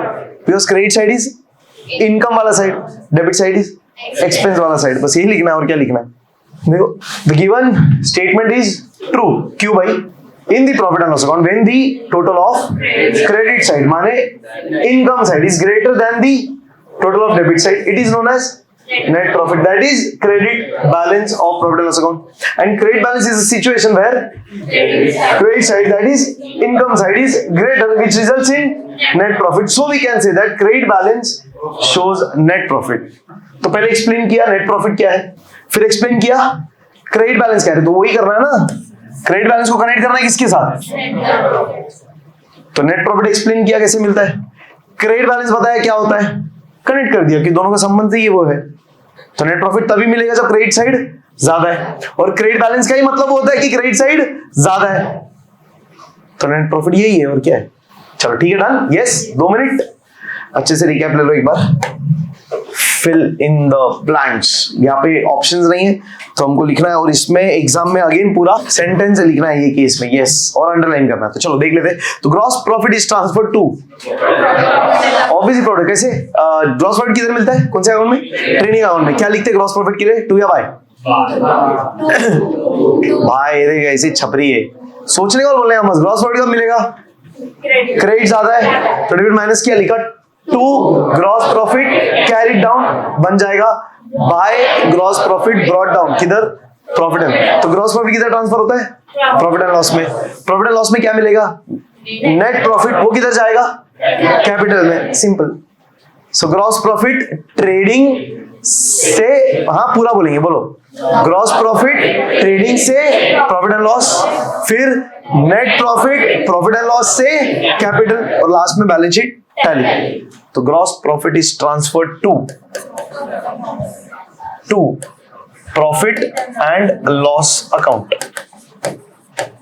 चलो भाई next, debit balance of trading account. Debit balance, जल्दी से बोलो। Debit all expenses and losses. तो loss ना, कौन सा लॉस? Gross loss. ज्यादा कुछ सोचना ही नहीं आपको, ध्यान से समझो। समझ में आ रहा क्या? जैसे डेबिट बैलेंस बोला, यू टॉक अबाउट डेबिट का रूल, खत्म। तो डेबिट बैलेंस, डेबिट ज्यादा तो डेबिट ज्यादा, खर्चा ज्यादा, लॉस ज्यादा, नुकसान ज्यादा, नुकसान लॉस लॉस, खत्म। ट्रेडिंग है तो ग्रॉस लॉस, प्रॉफिट लॉस है तो नेट लॉस। सही है। Income receivable appears on the, क्यों? इनकम रिसीवेबल माने आने वाला, जो पैसा आने वाला हमारा एसेट है। आगे interest on bank loan, interest on bank loan, interest बात किसकी हो रही है? इंटरेस्ट। बैंक लोन लाइबिलिटी है भाई, बट ये इंटरेस्ट की बात कर रहे हैं। तो इंटरेस्ट क्या करते हैं हम? पे रिसीव। क्यों? बैंक से लोन लिया है तो इंटरेस्ट पे करेंगे। खर्चा, एक्सपेंस, डेबिट, कड़ी जुड़ाओ बराबर से। मैंने ऐसे ही बोला है पूरा, हर 10 लेक्चर लिए, 12 लेक्चर लिए तो यही बोला। आप बोलो पूरा, आप बोलते नहीं हो। तो जब भी बात कर रहा हूं इंटरेस्ट की, सिंपल बोल रहा हूं। बैंक से लोन लिया है तो इंटरेस्ट पे किया है, तो इंटरेस्ट हमारा 3 वर्ड बोलता हूं मैं। इंटरेस्ट हमारा खर्चा, एक्सपेंस, डेबिट। तो डेबिट किधर? Profit and loss account. So profit and loss account. सही है। आगे profit and loss account is prepared to find out working results. But कौन से वर्किंग रिजल्ट्स? ग्रॉस की नेट। वर्किंग तो 2 रिजल्ट्स है, ट्रेडिंग भी, क्योंकि प्रॉफिट लॉस तो ट्रेडिंग भी बताता है, प्रॉफिट एंड लॉस अकाउंट भी। ट्रेडिंग क्या बताता है? फैक्ट्री का। और प्रॉफिट एंड लॉस ऑफिस, दोनों वर्किंग ही है। ट्रेडिंग वाले, फैक्ट्री वाले काम कर रहे हैं ना, ऑफिस वाले सो रहे, उन लोग भी काम ही कर रहे हैं। तो फर्क क्या है फिर? वो फैक्ट्री वाला काम कर रहे, ये ऑफिस वाला कर रहे हैं। वो ग्रॉस रिजल्ट्स है, ये नेट रिजल्ट्स है। तो नेट वर्किंग रिजल्ट्स बोल लो, फाइनल वर्किंग रिजल्ट्स बोल लो। अपने 1 सेंटेंस में देखा था, नहीं याद है? मोस्टली 1 सेंटेंस में देखा था ना, व्हाट इज ट्रेडिंग अकाउंट। देखो, trading activities and what is profit and loss account, working results कौन सा? फाइनल। तो वैसा है। तो profit and loss account is prepared to find out net working results. Net working results. And how do you get net working results? In terms of net profit or net loss. यही तो है। All indirect or operating expenses transfer to indirect profit and loss में। तो trading में so all indirect operating खर्चा transfer to profit and loss account. Interest of proprietor's drawing is credited to। अरे अभी तो देखा था, देखो इधर वर्किंग टू दिया है, वो डायग्राम नहीं किया, अपन ने किया था। तो इंटरेस्ट ऑन ड्राइंग्स बोलो तो बिना डायग्राम के बोलेंगे। क्या होता है इंटरेस्ट ऑन ड्राइंग्स? ड्राइंग्स की बात करेंगे, पहले ड्राइंग्स की बात करो, फिर इंटरेस्ट को करेक्ट करो। हम कौन? बिजनेस। तो हम क्या करते हैं? ड्राइंग्स का पैसा लेते, हम ड्राइंग्स का पैसा देते, तो हमको इंटरेस्ट ऑन ड्राइंग्स मिलेगा। हमारा इनकम, क्रेडिट, फायदा, क्रेडिट है ना, क्रेडिट किधर? Profit and loss. क्यों? ऑफिस का इनकम, फैक्ट्री से कोई संबंध नहीं है, तो credit to profit and loss में जाता है तो पता है लोगों को इसमें तकलीफ हो जाता है, डेबिट कर दे कि क्रेडिट कर दे। Excess of debit over credit, excess of debit, फिर बताओ किसकी बात हो रही है? Debit all expenses and losses. Loss, कौन सा लॉस? कौन सा लॉस है? प्रॉफिट है, पढ़ रहे उधर, कौन सा लॉस? तो इधर काय को ऐसा मैंने पॉइंट किया तो बताने के लिए, कौन सा लॉस? प्रॉफिट एंड लॉस मतलब net loss. Profit and loss पढ़ रहे छपरी, वो यूट्यूब पे जो वीडियो देखेंगे वो भी हंसेंगे। All direct expenses are transferred to, क्या इसमें सोचने का है इतना? अच्छा, इसमें देखो मैंने इधर रेफरेंस भी दिया है बोर्ड एग्जाम का, बोर्ड 25 फेब 2025, मतलब अभी जो बोर्ड एग्जाम का क्वेश्चन था ना, उसमें ये वाला क्वेश्चन आया था और बहुत लोगों ने मिस्टेक करी, बहुत मतलब बहुत। अगेन रीजन क्या? पढ़ते नहीं ऑब्जेक्टिव्स, सिर्फ फेंकने जाते, मन का लिख देते तो मार्क्स नहीं मिलते। यहाँ पे आया था देखो, trading is prepared on the basis of, क्या आंसर होना चाहिए? Direct expenses. अब कुछ लोगों ने लिखा है ट्रेड एक्सपेंसेस, कुछ लोगों ने लिखा है factory expenses, so it is wrong, not get full marks. क्यों? ट्रेड एक्सपेंसेस में तो ऐसा भी होता है जब सिर्फ एक ट्रेड एक्सपेंस है तो प्रॉफिट एंड लॉस में जाता है, बट ट्रेड के साथ हाँ तब ट्रेड जाएगा ट्रेडिंग में। तो trading is not prepared on the basis of trade expenses. You can also not right factory, सिर्फ फैक्ट्री नहीं लिखते। कैरेज इनवर्ड तो फैक्ट्री का खर्चा ही नहीं, वो तो फैक्ट्री से बाहर का खर्चा है। एग्जैक्टली, वो तो गुड्स लाने का खर्चा है जो फैक्ट्री में हो ही नहीं रहा है, फिर उसको ट्रेडिंग में क्यों डाल रहे? क्योंकि वो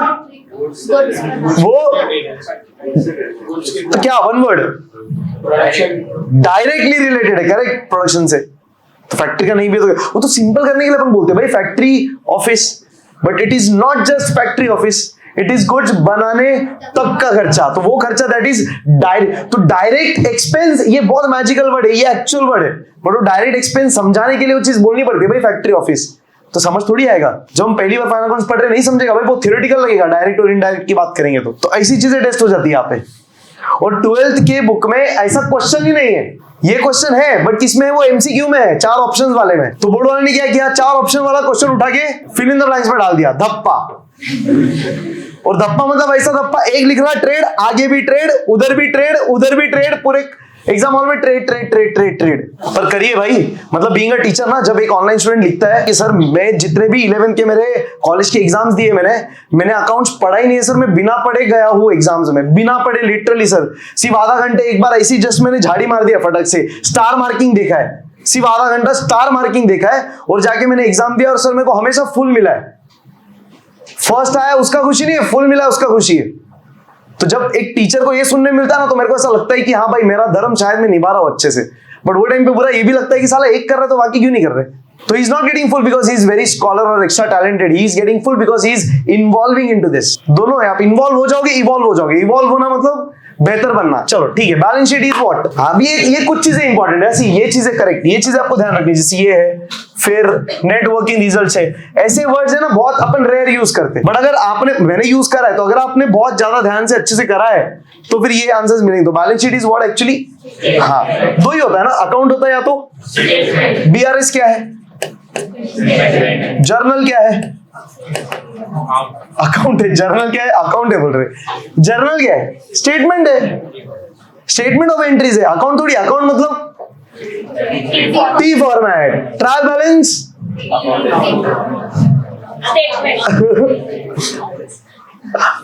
फंसा रहे तुमको मैं, अकाउंट ट्रायल बैलेंस क्या है, अकाउंट है, वो तो टी दिखता है। सर तुम कुछ तो एक बोल रहे यार, बार बार ऐसा घुमाओ मत। 2 बाय नहीं है तो ट्रायल बैलेंस अकाउंट, तो हर टी दिखने वाली चीज अकाउंट, तो बैलेंस शीट भी अकाउंट हो जाए फिर। तो स्टेटमेंट है, डेबिट क्रेडिट नहीं है, 2 बाय नहीं है, सही कि नहीं। So balance sheet is a statement, सही। 2 मिनट का टाइमर लेते, फिल इन द ब्लैंक्स हो गया था अपना। यस, चलते आगे, नेक्स्ट अभी देखते क्या, find the odd one. Ready, start करें। देखिए पहला, तो चलो find the odd one. Again इसमें एग्जाम में सिर्फ डायरेक्ट क्या करना है, आंसर्स लिखना है, क्वेश्चन लिखने का कोई जरूरत नहीं, सीधा आंसर 1 2 3 4 एंड जो ऑड वन है उसको लिख देना है, खत्म। तो सबसे पहला rent, salary, insurance, plant machinery. बोलो क्या लगता है ऑड वन है? ऑब्वियसली, क्यों प्लांट मशीनरी? हाँ सर, प्लांट मशीनरी क्या है, एसेट है, वेराज रेंट, सैलरी, इंश्योरेंस, ये तीनों भी खर्चा है। और तीनों पे कौन से खर्चे? ऑफिस के, बराबर कि नहीं? चलो तो वो खर्चा, ये एसेट, इसके लिए odd one. Purchases, closing stock, debtors, factory rent. क्यों डेटर्स लग रहा है? हाँ तो एसेट तो क्लोजिंग स्टॉक भी है, but closing stock trading account में नहीं आता। हाँ तो अगर ध्यान से देखो तो परचेजेस, क्लोजिंग स्टॉक आणि फॅक्टरी रेंट हे तिघं पण ट्रेडिंगचे आयटम्स आहेत, ट्रेडिंग वाले रे भाई है, हाँ की ना? और डेटर्स एसेट वाला है, बैलेंस शीट वाला है, फक्त बैलेंस शीट। ये सुनो, बराबर है? यस भाई, एग्जाम में रीजन लिखना है क्या? बट रीजन ध्यान रहना चाहिए ना, तो और कैसे करोगे ना? तो अक्कड़ बक्कड़ बम्बे वो capital, bills payable, debtors, outstanding wages. Come on tell me. Obviously debtors, क्यों बताओ? ये एसेट है, बाकी सारे लाइबिलिटी है, लाइबिलिटी। चलो, advertisement, travelling expenses, factory rent, insurance. बोलो क्या? क्यों? हाँ सर, एडवर्टाइजमेंट, ट्रैवलिंग का खर्चा, इंश्योरेंस, ये तीनों भी ऑफिस का खर्चा, और ये फैक्ट्री का खर्चा, तो फैक्ट्री रेंट। बहुत बढ़िया, परफेक्ट। यस, आगे। Cash in hand, debtors, outstanding income, reserve for doubtful debts. क्यों? ये तीनों भी एसेट है, cash in hand asset, debtors asset, क्यों? पैसा आने वाला है। आउटस्टैंडिंग इनकम एसेट, क्यों? पैसा आने वाला है, तो ये सब पैसा आने वाला है। तो आरडीडी, ये तो किधर जाता है? जाने वाला है, छपरी। आरडीडी क्या है? वो पैसा जो शायद डूबेगा, तो ये तो प्रोविजन है। आरडीडी है जो किधर पोस्ट करते हैं इसको? प्रॉफिट एंड लॉस के डेबिट में, कहानी, बैड डेट्स की कहानी में फिट करते। तो ये ओल्ड आरडीडी देगा तो लेस हो जाएगा, न्यू रहेगा तो ऐड हो जाएगा। तो ये तो ना एसेट है ना लाइबिलिटी है, ये तो प्रोविजन है। कल देखा ना अपन ने, फ्यूचर में होने वाले लॉस को हम प्रोवाइड कर रहे हैं, जो हमको लगता है कि शायद पैसा डूबेगा, वो है। तो इसका इससे कोई संबंध ही नहीं है ना, एकदम अलग ही है, अचानक में भयानक। तो फिर यही है भाई, ऑड वन। डन। कोई टेंशन? इस देखिए क्या, डू यू अग्री और disagree with the following statement? चलो कुछ वर्किंग भी रेफर करेंगे अच्छे से एक्सप्लेनेशन के साथ। यहाँ पे भी रीजंस तो नहीं है, मतलब सिर्फ क्या लिखना है, अग्री या तो डिसअग्री। यहाँ पे ध्यान से देखना भाई, ये बहुत इंपॉर्टेंट है। यहाँ पे बहुत से लोग क्या करके आते हैं पता है? बहुत से लोग मतलब फिर भी 10-15% स्टूडेंट्स हमने देखे एग्जाम में, instead of writing agree disagree they right. हाँ, वो अंदर से आ जाता है ऐसा ट्रू फॉल्स, क्योंकि ज्यादा हमने क्या पढ़ा है? True false. But true false लिख दोगे तो हाँ, देखो यार, इमोशनली वो चीज करेक्ट है यार। Getting yeah, if the student is writing true, that student wants to say कि he or she agree with the statement, right? तो टेक्निकली तो मार्क्स मिलना चाहिए यार, सही नहीं? लॉजिकली मार्क्स मिलना चाहिए, बट टेक्निकली अगर लिखा है अग्री डिसअग्री, तो you have to write that way. तो ये आपको ध्यान रखना पड़ेगा, बहुत इंपॉर्टेंट है। तो चलो भाई, पहला देखते हैं। बोलते हैं reserve for bad dates is created by debiting profit and loss account. सही है क्या? Reserve for bad dates short form क्या है इसका? हाँ, तो आप बोलते हैं आरडीडी को प्रॉफिट एंड लॉस में डेबिट किया जाता है, बराबर है? क्या बात कर रहे हैं यार, आरडीडी को प्रॉफिट लॉस में डेबिट करते?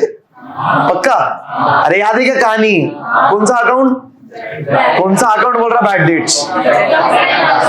कौन सा अकाउंट? Bad debts. अरे छपरी, कौन सा account? Profit and loss account, ये डेबिट वाले साइड में क्या होता है? कहानी जल्दी से, टू बैड डेट्स नहीं, बांग्या, to bad debts, add further bad debts, add new RDD, एक लाइन छोड़ के लेस ओल्ड आरडीडी। सही है, बराबर है? देखो ध्यान से, वर्किंग नोट नंबर 3 देखना ध्यान से। सो प्रॉफिट, जवाब बोलेंगे साथ साथ, profit and loss account debit में देखो, टू बैड डेट्स डेबिट किया है, ऐड किया है मतलब फिर डेबिट है, ऐड किया फिर डेबिट है, लेस मतलब क्रेडिट ना। अरे हाँ ना, क्या याद है अपने बताया था आपको ये टी वाला फॉर्मेशन और इसका डेबिट क्रेडिट वाला सारी चीजें फर्स्ट लेक्चर में मैंने बताया था कि इधर से लेस मतलब उधर ऐड वगैरह वगैरह। तो आरडीडी, ओल्ड आरडीडी क्या कर रहे हैं हम? प्रॉफिट एंड लॉस अकाउंट के डेबिट से लेस मतलब कम ना, तो रिजल्ट क्या है? तो ओल्ड वाला आरडीडी क्रेडिट हो रहा है, बराबर की नहीं? बट जो मेन न्यू आरडीडी है वो क्या हो रहा है? डेबिट। तो ये तो पुराना है ना, पुराना छोड़ो, नया क्या हो रहा है? डेबिट। तो नया आरडीडी क्रिएट कैसे होता है? डेबिट करके ना। बैड डेट्स भी क्या हो रहा है, डेबिट। जो ऐड हो रहा है वो डेबिट हो रहा है, क्योंकि जब ऐड करेंगे तो डेबिट वाला साइड बढ़ेगा, तो डेबिट मिलेगा, डेबिट मिलेगा, डेबिट मिलेगा। तो क्वेश्चन क्या बोला, चेक करो। क्वेश्चन ने क्या बोला, रिजर्व फॉर बैड डेट्स मतलब आरडीडी क्रिएट किया जाता है कैसे, प्रॉफिट एंड लॉस को डेबिट करके। तो बराबर है क्या, हाँ, प्रॉफिट एंड लॉस को डेबिट करके ही तो आरडीडी क्रिएट होता है। Yes no, easy. So agree और डिसएग्री, बहुत बढ़िया। तो we agree with the statement, बराबर। आगे, balance sheet is a statement as well as an account. Disagree. Balance sheet is just a statement. It is not an account. So we disagree with this statement. सही है कि नहीं?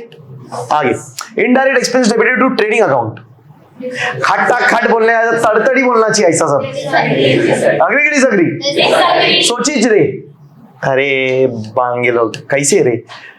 Obviously disagree. क्यों? Indirect किधर, profit and loss, और trading में direct. अरे board में भी आया था ये क्वेश्चन। तो bank overdraft is treated as an internal liability. अब इसको ना बहुत इंपॉर्टेंट है, देखना वर्किंग नोट नंबर 1, लाइबिलिटी वाला साइड देखो। याद है शू शेप, याद है ना, शू शेप मतलब क्या, एसेट, हाँ ज्यादा, मतलब asset minus will give you, तो हमेशा जूते जैसे ही दिखना चाहिए बैलेंस शीट, हाँ है ना, बढ़िया। तो अब देखो यहाँ पे लाइबिलिटीज के नाम पे क्या क्या है, सन्नी क्रेडिटर्स है, बिल्स पेबल है, आउटस्टैंडिंग वेजेस भी है कि नहीं है? अरे हाँ है ना। अब इसमें देखना है जो आउटस्टैंडिंग वेजेस है ना, ये वो लाइबिलिटी है, वो पैसा है जो जाने वाला है, हाँ है ना। किसको पे करने वाले हम वेजेस आउटस्टैंडिंग वाला? हमारे फैक्ट्री के मजदूरों को, फैक्ट्री के वर्कर्स को, हाँ है ना। तो फैक्ट्री के जो वर्कर्स है वो हमारे लोग हैं कि बाहर के लोग हैं? फैक्ट्री के जो वर्कर्स है वो हमारे हैं कि बाहर के?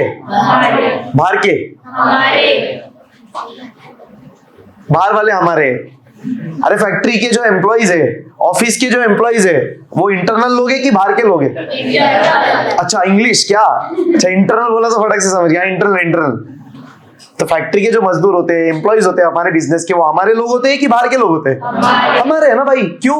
फुल टाइम एम्प्लॉई है, तो मेंबर्स ऑफ द ऑर्गेनाइजेशन, मतलब मेरे टीम मेंबर्स बाहर के? अरे अंदर के है ना, हरकतें बाहर वाली हो छोड़ो, बट है तो। अरे शेयर होल्डर्स कंपनी के,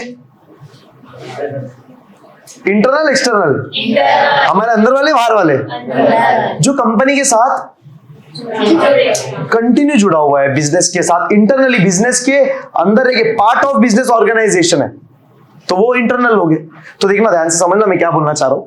सो ये जो वेजेस है ना, ये वो पगार है जो हमने दिया, कंप्लीट करो ना, हमने दिया नहीं, ऑनलाइन बोल रहे ना, बोलते जाओ। तो ये वो पगार है जो हमने दिया नहीं है, देना बाकी। तो ये वो पैसा है जो जाने वाला है। किसको जाने वाला है? हमारे कंपनी के अंदर के लोगों को, बिजनेस के अंदर के लोगों की बाहर वालों को? अंदर के। तो ये इंटरनल लायबिलिटी है, ये उधारी है, देना बाकी है, बट हमारे ही लोग हैं जिनको हम पैसा देना बाकी है, हाँ है ना, सिंपल। ये सुनो पक्का। अब बैंक लोन, क्वेश्चन क्या था? बैंक लोन मतलब बैंक ओवरड्राफ्ट, तो it is as good as bank loan ना। सो बैंक ओवरड्राफ्ट मतलब क्या, हमने बैंक से उधारी लिया है ना, बैंक हमारा है। हम बोलेंगे उठ तो उठेगा, बैठ तो बैठेगा, हम जैसा बोलेंगे वो करेगा, और वो जैसा बोलेगा हम करेंगे। अरे एक्सटर्नल व्यक्ति है, इसका कंपनी से कोई बिजनेस से कोई लेना देना नहीं है, आउटसाइडर है। एम्प्लॉयज आउटसाइडर होते? आउटसाइडर नहीं होते, वो हमारे होते, क्योंकि हमारे साथ काम कर रहे हैं, मेन वो है भाई। ऐसा तो हर कोई आउटसाइडर ही हुआ फिर, पर जो हमारे साथ काम कर रहा है वो बिजनेस का हिस्सा है, जो बिजनेस का हिस्सा नहीं है वो बैंक जैसा, बैंक वाला लोन। तो हमने बैंक से लोन लिया है इनडायरेक्ट तरीके से, बैंक का ओवरड्राफ्ट है, तो ये वो लायबिलिटी है जो पैसा, ये वो पैसा है जो जाने वाला है, ये लायबिलिटी है, तो हमको भरना पड़ेगा ना, हाँ या ना। तो ये जिसको भरने वाले वो कौन है? ये बैंक कौन है? हमारे कंपनी के अंदर का, बिजनेस के अंदर का, कि बाहर वाला है? तो इसलिए ये इंटरनल लायबिलिटी की एक्सटर्नल लायबिलिटी, अब समझा? तो इंटरनल लायबिलिटी मतलब क्या? देखो लायबिलिटी मतलब सिंपल सा मतलब है क्या, वो पैसा जो जाने वाला है। तो अगर पैसा जाने वाला है हमारे बिजनेस के लोगों को, जैसे कि फैक्ट्री के मजदूर, ऑफिस के एम्प्लॉय, एटसेट्रा एटसेट्रा, तो अगर हमारे बिजनेस के अंदर के लोगों का उधार है तो वो हमारे लिए इंटरनल लाइबिलिटी हुआ। और अगर वो बिजनेस के बाहर के लोग हैं तो एक्सटर्नल हुआ। जैसे हम उधारी में गुड्स खरीदते ना, हाँ है ना, किससे खरीदते, डेटर या क्रेडिटर? बोलो, डेटर की क्रेडिटर, डी या सी? क्यों, रीजन बताओ। हाँ, एक्शन करो ना। सी, पैसा जाने वाला है, तो क्रेडिटर फिर ब्लैंक्स, क्रेडिटर वो क्या एंटिटी या वो लोग है, सिंपल ना। क्रेडिटर्स वो लोग है जिन को, आप समझ रहे हो क्या? मैं आपको बहुत भाई डिटेलिंग में कर रहा, आप पार्टिसिपेट कर रहे हैं तो फिर कुछ फायदा नहीं, समझेगा मजा ही नहीं आएगा कुछ, समझ एकदम इन्वॉल्व। कल बोला ना, इवॉल्व भाई, शाबाश, क्या बात है। तुम ताली बजाना, जल रहे तुम, ताली भी नहीं बजा रहे। हाँ, तो देखो, क्रेडिटर्स वो लोग हैं जिनको पैसा जाने वाला है, जिनको पैसा जाने वाला है, तो हम पैसा देने वाले हैं ना। अब को क्रेडिटर्स इंटरनल की एक्सटर्नल? इंटरनल की एक्सटर्नल। क्यों एक्सटर्नल? बाहर का है भाई, हम उससे गुड्स खरीद रहे, वो हमारे बिजनेस का व्यक्ति है क्या? हमारे से उसका कोई संबंध ही नहीं, सिर्फ गुड्स खरीदेंगे, पैसा दे देंगे, चल निकल। डेटर इंटरनल की एक्सटर्नल? डेटर इंटरनल की एक्सटर्नल? इंटरनल। डेटर मतलब कौन? दिमाग लगाओ ना थोड़ा, बात समझो ना, बोलो ना, बोलो। डेटर इंटरनल की एक्सटर्नल? तो गलत किधर कर दिया, मतलब तुम डायरेक्ट आंसर दे दिया, ऐसा नहीं सोचो ना। क्यों इंटरनल एक्सटर्नल? बोलो, डेटर इंटरनल एक्सटर्नल? क्यों एक्सटर्नल? क्यों बाहर का है? कौन है डेटर? जो पैसा जिसने हमसे गुड्स उधारी, तो हमारे लिए कौन है डेटर? वन वर्ड, डेटर कौन है? बोलो वर्ड्स बोलो, कस्टमर। ताली बजाओ भाई, क्या बात है, ले भाई, ले। कौन है भाई डेटर? कौन है? कस्टमर है। कस्टमर अपने बिजनेस में बैठेगा, बिजनेस के अंदर के लोग ही बेचते जाओ। अरे तो इनसाइडर आउटसाइडर, इंटरनल एक्सटर्नल, अब समझ में आ रहा है पॉइंट क्या है? वैसा है। तो बैंक ओवरड्राफ्ट इंटरनल लाइबिलिटी की एक्सटर्नल लाइबिलिटी? External liability. क्यों? ये वो पैसा है जो हमको पे करना है, किसको? बाहर वाले को। अंदर वाला कौन हुआ? दो लोग मेनली, एम्प्लॉइज, फैक्ट्री के मजदूर, ऑफिस के एम्प्लॉइज, ये दोनों का पगार अगर जाने वाला है तो वो हमारे इंटरनल लाइबिलिटी है। मतलब ये पैसा उनको जाने वाला है जो हमारे बिजनेस के अंदर के लोग हैं। सही, सिंपल है, गेटिंग? तो answer agree disagree? Capital is excess of liabilities over assets. Agree और डिसएग्री? ये बहुत देखा ना अपन ने कल, देखो ना भाई, वर्किंग नोट नंबर 1 में बताओ, what is capital? Excess of, excess क्या? बोलो ना, एक्सेस बोलो तो, कि एक्सेस 125 छपरी, एक्सेस नाही, एक्सेस. हा, एक्सेस म्हणजे जास्त. तर जास्त काय? लाइबिलिटी. अरे एसिड शू शेप याद है क्या? उल्टा जूता मत बना देना, नहीं तो ऐसा जूता बनाएंगे, ऐसा बोलेंगे ये भी तो जूता ही है। तो लाइबिलिटी ज्यादा हो कि एसिड ज्यादा हो, जूता बन रहा ना, बस हो गया। उल्टा जूता पहनो तो क्या होता है पता है ना? फिर ध्यान रखो भाई, ज्यादा क्या होना चाहिए? तो excess of assets over liability. तो आंसर क्या है? डिसएग्री। ये तो गलत है। Getting this? Yes, ready? चलिए गो तो करिए एक बार, एक मिनट चलते आगे। देखो नेक्स्ट डिस्टर्ब मत करो, शांत रहो। देखो नेक्स्ट है correct and rewrite the following statement. मतलब वापस से पूरा स्टेटमेंट पूरा लिखना पड़ेगा। तो इसमें देख क्या बोल रहा है कि भाई जो करेक्ट करना है, मतलब कुछ ना कुछ तो गलत है इस स्टेटमेंट में, तो मिस्टेक ढूंढना है, उसको करेक्ट करना है और सेंटेंस को पूरा लिखना है। डन, करे स्टार्ट। देखो पहला, balancing figure of trading account is net profit और नेट लॉस। सही है क्या पूरा स्टेटमेंट? ऑब्वियसली नहीं है, तो क्या गलत बोल रहा है? ये नेट प्रॉफिट नेट लॉस नहीं आना चाहिए, क्या आना चाहिए? हाँ, बैलेंसिंग फिगर मतलब जो बैलेंसिंग फिगर जो बैलेंस है वो, अरे मतलब जो बच गया वो। तो ट्रेडिंग में कैसे निकालते हैं बैलेंसिंग अमाउंट? क्रेडिट साइड हाँ नॉर्मली तो ऐसे ही हुआ है ना, क्रेडिट साइड का टोटल माइनस डेबिट साइड का टोटल, क्रेडिट माइनस डेबिट, तो जो बचेगा you will get what, gross profit. कभी ग्रॉस लॉस मिला है क्या? नेट लॉस मिला है? क्वेश्चंस में अपने सॉल्व किया तो ग्रॉस लॉस नहीं मिला है। फैक्ट्री में लॉस बहुत रेयर मिलेगा, अगर फैक्ट्री में ही लॉस है मतलब यार बड़ा ही प्रॉब्लम है ना। ऐसा होता है बट ऐसा कुछ बिजनेसेस में होता है, जैसे फार्मास्यूटिकल कंपनीज वगैरह में, तो उन लोग को शुरुआत में लॉस ही लॉस होता है, फिर वो धीरे धीरे धीरे करके लॉस का अमाउंट कम होते जाता है और प्रॉफिट में कन्वर्ट हो जाता है स्टेटमेंट वैसे। बट ठीक है जो भी है, सो जब भी हम ट्रेडिंग अकाउंट क्लोज करते हैं जो बचता है वो क्या मिलता है? ग्रॉस प्रॉफिट या तो ग्रॉस लॉस। तो आप एग्जाम में आंसर कैसे लिखेंगे? Balancing figure of trading account is gross profit और ग्रॉस लॉस, खत्म। इसको अंडरलाइन करने का जरूरत नहीं है, बट नॉर्मली मैं रेकमेंड करता हूँ कि अंडरलाइन कर दो, हाईलाइट हो जाता है ना, but you don't have to underline क्योंकि उधर लिखा नहीं है, site is not fill in the blanks, you have to correct and rewrite, खत्म, सिंपल है। चले आगे।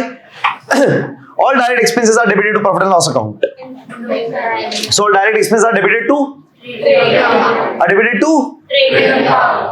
तो आंसर क्या फिर बोलो? are debited to perfect, all direct expenses are debited to trading account, either you write account या तो पूरा लिख दो, ऐसे भी अच्छा लगेगा। अरे हाँ है ना, so all direct expenses are debited to trading account। अरे सही कि नहीं? अब यहाँ पे ना स्टूडेंट ने तुम्हें इनडायरेक्ट बोला ना, even that will be correct. देखो कोई इंसान ऐसा भी सोच सकता है कि all indirect expenses are debited to profit and loss account.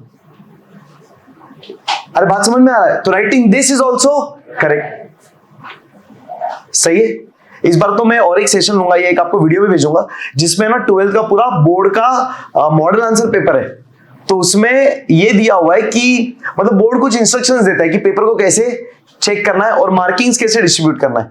तो जब भी बोर्ड वाला जो डिपार्टमेंट है वो मॉडल आंसर पेपर रिलीज करता है ना बोर्ड एग्जाम के बाद, तो उधर ऊपर लिखा हुआ रहता है 2 पॉइंटर्स, हाँ 2 पॉइंटर्स लिखा रहता है। उसमें एक पॉइंटर ये होता है कि अल्टरनेटिव सॉल्यूशंस अगर बच्चों ने करे हैं तो उसको कंसीडर करो, क्योंकि अकाउंटिंग सिर्फ साइंस नहीं है, अकाउंटिंग एक आर्ट भी है, तो वहां पे अल्टरनेटिव सॉल्यूशंस पॉसिबल है अगर जो कंक्लूडिंग आंसर है वो बराबर आ रहा है तो एग्जाम में अगर अपने अल्टरनेटिव सॉल्व किया तो बिल्कुल करेक्ट है, चलता है। जैसे जर्नल में होता है ना, कभी कभी अपन अलग एंट्री पास करते, कुछ लोग कंबाइंड एंट्री पास करते, बोथ आर करेक्ट। समझ में आ रहा है? तो ऐसे केस पे अगर ऐसा कर दिया तो 100% करेक्ट, कोई टेंशन नहीं। तो इधर तो यहाँ पे भी हो सकता है बैलेंसिंग फिगर ऑफ आई शाबाश profit and loss account is net profit on आगे गेटिंग क्या, तो वैसे ठीक। When credit side of profit, but इधर कैसे ना हम लोग लास्ट वाला क्यों ले रहे? ये एक स्टेटमेंट है और ये रिजल्ट है, स्टेटमेंट है रिजल्ट है, समझ में आ रहा है? तो रिजल्ट की बात करें तो रिजल्ट को करेक्ट कर रहे हैं वैसा, जैसे when the credit side of profit and loss account is greater than the debit side, तो जब प्रॉफिट एंड लॉस अकाउंट का क्रेडिट साइड ज्यादा होगा, बोलो credit all income gain profit, क्या मिलेगा? Net profit, simple. पर इन्होंने क्या बोला है? तो नेट लॉस बराबर है, तो क्या आएगा आंसर? परफेक्ट। तो यहाँ पे लिखेंगे नेट प्रॉफिट। तो आप अभी यहाँ पे डेबिट साइड भी बोल सकते हो ना, पर वैसे समझ में आ रहा है क्या हो रहा है? ये एक सिचुएशन है और उसके बाद उसका आंसर है, तो करेक्ट सिचुएशन को करना है कि आंसर को? तो आंसर स्टार्टिंग में होता है कि लास्ट में? तो बस, तो जब क्या बोल रहा हूं, जब प्रॉफिट एंड लॉस अकाउंट का क्रेडिट वाला साइड ज्यादा होगा एज कंपेयर टू डेबिट, तो क्या मिलेगा? नेट प्रॉफिट मिलेगा। तो आंसर आना चाहिए नेट प्रॉफिट, खत्म। सही ही नहीं? चाहिए देखना, बहुत मस्त एकदम। 4th में लिखा है capital account debit to profit and loss account, और नरेशन क्या बोला है? Net profit transfer to capital account. तो नेट प्रॉफिट ट्रांसफर करते कैपिटल अकाउंट में, किधर लिखते हैं? कौन से वाले अकाउंट में? जब नेट प्रॉफिट हम ट्रांसफर करते कैपिटल में, तो ये चीज लिखते हैं ना अपन, पूरा स्टेटमेंट लिखते हैं, किधर लिखते हैं? विजुअलाइज कर पा रहे हैं ना? बाद में मैं बताता हूँ, वर्किंग भी बता रहा हूँ। किधर लिखते हैं? प्रॉफिट एंड लॉस अकाउंट में, बाय में, टू में, क्योंकि क्रेडिट ज्यादा आएगा तब मिलेगा नेट प्रॉफिट। तो क्रेडिट ज्यादा है तो डेबिट कम है, तो डेबिट में लिखता है, बैलेंस आता है to net profit transfer to capital account. अरे आया ना? तो बोलो किधर लिखा? प्रॉफिट एंड लॉस अकाउंट के डेबिट वाले साइड में to net profit transfer to capital लिखा है, तो एंट्री क्या बनता है फिर? देखो बोलो एंट्री क्या बनेगा? प्रॉफिट एंड लॉस अकाउंट, हाँ profit and loss account debit to capital ना, मतलब टू कैपिटल, सिंपल, ये और क्या हो? अरे हाँ है ना, तो ट्रांसफर एंट्री एक्चुअली क्या हुआ था? Profit and loss account debit to capital account, simple. हम कैपिटल अकाउंट बना रहे क्या? हम तो कैपिटल में क्या कर रहे? Add less. अगर कैपिटल अकाउंट बनाया ना तो यहां पे लिखेंगे टू कैपिटल अकाउंट और कैपिटल में लिखेंगे by profit and loss account. क्या बात है, बहुत बढ़िया, सिंपल, परफेक्ट, डेप्रिसिएशन जैसा नहीं, डेप्रिसिएशन में बाय प्रॉफिट एंड लॉस, तो प्रॉफिट एंड लॉस में टू डेप्रिसिएशन, तो प्रॉफिट एंड लॉस में टू कैपिटल, तो कैपिटल में बाय प्रॉफिट एंड लॉस। अरे समझ रहा है क्या? इजी। हाँ तो अब देखते हैं स्टेटमेंट, जो क्वेश्चन ने स्टेटमेंट दिया करेक्ट है क्या? फिर क्वेश्चन ने क्या कर दिया? तो ये एंट्री ऐसा होना चाहिए क्या? ये एंट्री ऐसा होना चाहिए, तो ये एंट्री कैसा होना चाहिए? बोलो, profit and loss account debit to capital account. Narration तो यही रहेगा ना, being net profit transfer to capital, जो हम लोग करते, देखो बोलो वापस, profit and loss account debit to capital account, to capital account, सही है कि नहीं? सिंपल, बढ़िया है, सही है। आगे number 5, trading account debit to sales account. बोला being sales transfer to trading account, तो सेल्स किधर लिखते हैं अपन? बताओ, सेल्स का एंट्री किधर होता है? ट्रेडिंग अकाउंट के क्रेडिट वाले साइड में बाय सेल्स है ना, तो बाय सेल्स एंट्री बताओ, sales account debit to trading account. अरे हाँ है ना, लेजर इतना करा यार, अभी ये सब सॉर्टेड हो गया रहेगा, मेरे को लगता नहीं इसमें इतना कोई टेंशन है। देखो बराबर कि नहीं, ट्रेडिंग अकाउंट के क्रेडिट वाले साइड में, तो ट्रेडिंग के क्रेडिट में ना क्या, बाय सेल्स, तो एंट्री कैसे पढ़ेंगे? सेल्स अकाउंट डेबिट, अरे बाय मतलब डेबिट ना, अरे हाँ है ना, तो sales account debit to trading account. तो क्वेश्चन ने जो दिया है बराबर दिया है क्या? क्यों उल्टा कर दिया है? फिर उल्टा कर दिया तो फिर ये गलत है, तो क्या करेक्ट करेंगे हम? Sales account debit to trading account. Narration being sales transfer to trading account, simple. Transfer entries ही तो है। ट्रेडिंग अकाउंट में जो हम सेल्स लिखते हैं ना, ट्रेडिंग अकाउंट में जो हम सेल्स का वैल्यू लिखते हैं, किधर से आता है सेल्स का वैल्यू? हाँ, ट्रायल बैलेंस से, करेक्ट। लेजर से तो ट्रायल बैलेंस गया ना, तो ट्रायल बैलेंस से आता है ना, तो हम ट्रायल बैलेंस से क्या कर रहे? सारी चीजें पोस्ट कर रहे, उठा रहे, फेंक रहे, किधर? या तो ट्रेडिंग, या तो प्रॉफिट लॉस, या तो उसको क्या बोलते हैं? पोस्टिंग ना। एक इफेक्ट दो इफेक्ट, ट्रायल बैलेंस एक इफेक्ट दो इफेक्ट, एक इफेक्ट, तो वही तो कर रहे, ट्रांसफर कर रहे इधर से उधर। जर्नल से लेजर में क्या करते? ट्रांसफर नहीं, लेजर से ट्रायल बैलेंस में पोस्टिंग, मतलब क्या? ट्रांसफर, हाँ है ना। ट्रायल बैलेंस से फाइनल अकाउंट्स में पोस्टिंग मतलब क्या? Transfer. Posting is what? Transfer करना, मतलब क्या करना? एक जगह से उठा के दूसरे जगह पे। पोस्टिंग का मतलब ही होता है भाई, जॉब में भी होता है ना भाई, मुंबई से पोस्टिंग हो गया गुजरात, पोस्टिंग मतलब क्या? सिंपल। गाउठी भाषा में ट्रांसफर, अकाउंटिंग टर्म्स में पोस्टिंग, वही और क्या? नहीं क्या? सिंपल एकदम भाई, समझ आ रहा है? सही है, इजी है, सिंपल, डन। भाई कुछ मतलब है कि ऑब्जेक्टिव के सेशंस का, मतलब तुमको फायदा हो रहा है क्या कुछ? मतलब फायदा ये होना चाहिए कि अभी एक बार सेशन कर लिया तो पढ़ने का जरूरत नहीं है, सिर्फ घर पे क्या star star star star star marking. समझ में आ रहा है? ये इंपॉर्टेंस है, ये रेलेवेंस है। तो आपको चाहिए क्या और ऐसे सेशंस?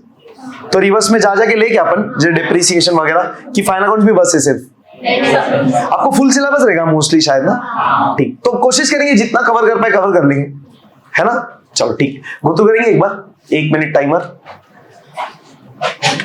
तो क्या तो अपना कंक्लूजन क्या है, रेक्टिफाई कौन सा करना है?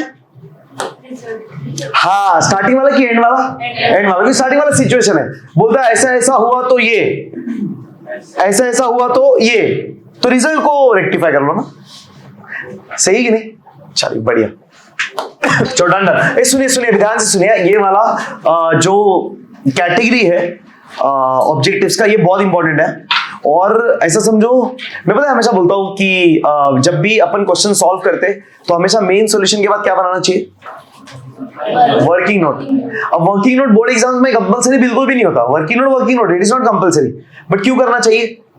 ताकि एग्जामिनर को ये समझे हमको जो आंसर्स मिले हैं वो हमने हमारे मेहनत से निकाले, सिंपल।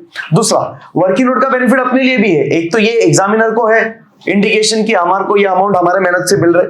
दूसरा, जब हम कैलकुलेट करते हैं तो अगर आप इमीडिएटली वर्किंग नोट बनाओगे तो सारे अमाउंट्स प्रॉपरली हमको मिलेंगे, तो मिस्टेक कम होगा, इनफैक्ट नहीं होगा। समझ में आ रहा है? लास्ट पेज में जाके रफ वर्क मत करो, तो लास्ट पेज में करते हो, फिर वो रफ में लिखोगे, फिर उधर से वापस मेन पेज पे आओगे, तो एग्जामिनेशन में वो अमाउंट कॉपी करने में मिस्टेक हो जाता है। तो इमीडिएटली मेन सॉल्यूशन के बात करो। तो वो जो वर्किंग नोट हम बनाते हैं ना मेन सॉल्यूशंस में, ये उसी का एक्सट्रैक्ट है और कुछ नहीं। क्या लगता है कितने मार्क के लिए आता रहेगा? अभी जैसे देखो, नहीं तो बोला कैपिटल ढूंढना है, कैसे ढूंढेंगे कैपिटल बताओ? सारे एसेट्स माइनस लायबिलिटी। तो सिंपल क्या बना दो, क्या बना दो बोलो ना? बैलेंस शीट बना दो ना, रफ में खत्म, टी फॉर्मेट। नहीं, एसेट लिख दो, लायबिलिटी लिख दो, जो बचेगा वो नहीं, ऐसे ही ना, ये सारे एसेट, ये सारे लायबिलिटी, ये जो बचा वो कैपिटल मिल जाएगा। अरे हाँ है ना, बट इतना करने के लिए कितना मार्क मिल रहा है पता है? बोलो कितना मार्क? एक बस। सर तुम ही बताओ फिर। बोले 1, फिर 2, फिर 3। देखो देखते, कैलकुलेट दी फॉलोइंग, देखना ध्यान से, कैलकुलेट दी फॉलोइंग, कितना? 1 मार्क, हाँ, पर क्वेश्चन। मतलब कितने आएंगे कैलकुलेट दी फॉलोइंग एग्जाम में? 5। 1 का 1 मार्क। तो मेरे को बताओ बहुत डिटेल्ड में करना है कि सुमड़ी में फुल? तो it is nothing but working note. Star है ये, स्टार है रे ये। और एग्जाम में कैसा, देखो कितने मार्क के लिए ऑब्जेक्टिव्स आ रहे हैं? 20। हाँ ध्यान से सुनना, कितने मार्क? 20। कितने टाइप ऑफ ऑब्जेक्टिव्स आते हैं? 4। सुनना ध्यान से, हाँ, टोटल कितने मार्क का ऑब्जेक्टिव है? 20 मार्क का। कितने टाइप है, कितने वैरायटी है? 4 बराबर। तो एक वैरायटी का कितना आएगा? 5 मार्क। तो 5 5 5 5, तो टोटल 20 मार्क ऑब्जेक्टिव करने के लिए अपने पास 20 मिनट का ही टाइम है। देखो टाइम मैनेजमेंट, मतलब आपको एक ऑब्जेक्टिव 1 मिनट में खत्म करना है भाई। कैलकुलेट दी फॉलोइंग 1 मिनट में हो ही नहीं सकता है। कुछ कैलकुलेट दी फॉलोइंग 1 मिनट में हो जाएगा, कुछ कैलकुलेट दी फॉलोइंग के लिए 2 से 3 मिनट चाहिए। तो कैसा टाइम मैनेज करने का फिर? सर जैसा वन वर्ड है, ऑड वन है, अग्री डिसएग्री है, उसको तो 1 मिनट भी नहीं लगने वाला है, वो तो 2 मिनट में पूरा हो जाएगा। तो ऐसा टाइम कॉम्पेंसेट करके इधर यूज करना है। तो इसको एकदम रफ तरीके से करना है, बस लिखना अच्छे से, घसीटेंगे नहीं, बट शॉर्ट तरीके से लिखेंगे, शॉर्ट फॉर्म्स यूज करेंगे, बहुत ज्यादा डिटेल्ड स्टेप्स नहीं करने, ताकि टाइम बचे। तो फिर अभी क्या करेंगे, यहाँ पे क्या बना देंगे अपन? एक रफ में बैलेंस शीट बना देंगे। देखो इधर ध्यान से, दिख रहा है 8-10 लाइन का टी फॉर्मेट बनाया हुआ, ये देखो ना, दिख रहा है कि नहीं दिख रहा है? देखो ये और ये टी फॉर्मेट। अरे सही है, बस सिंपल ऐसा बना दो, सिंगल कॉलम, इनर आउटर बनाने की जरूरत है? क्यों? एडजस्टमेंट थोड़ी है यार, है कि नहीं? चलो जल्दी से, और इधर लिखेंगे क्वेश्चन नंबर क्या भाई? अरे मत बात करो, डिस्टर्ब मत करो, शांत।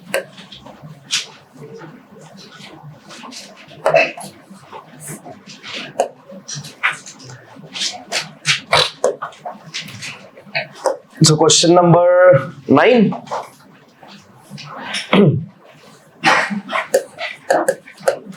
इसमें सॉल्यूशन नंबर पहला है,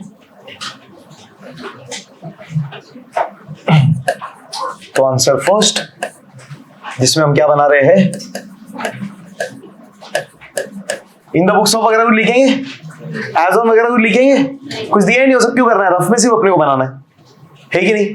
अच्छा बोलो ये वाला साइड कौन सा, पक्का, इधर तो एसिड दिया है, अरे बैलेंस शीट नहीं है, ये क्या है, तो ये क्या है, क्वेश्चन 8, क्वेश्चन का टेबल है ये, तो ऐसा मत छाप देना एसिड और लाइबिलिटीज, नहीं तो लिख देंगे इधर एसिड और इधर लिख देंगे लाइबिलिटी, हो गया फिर आप भाई मुझे मार, वैसा वाला काम।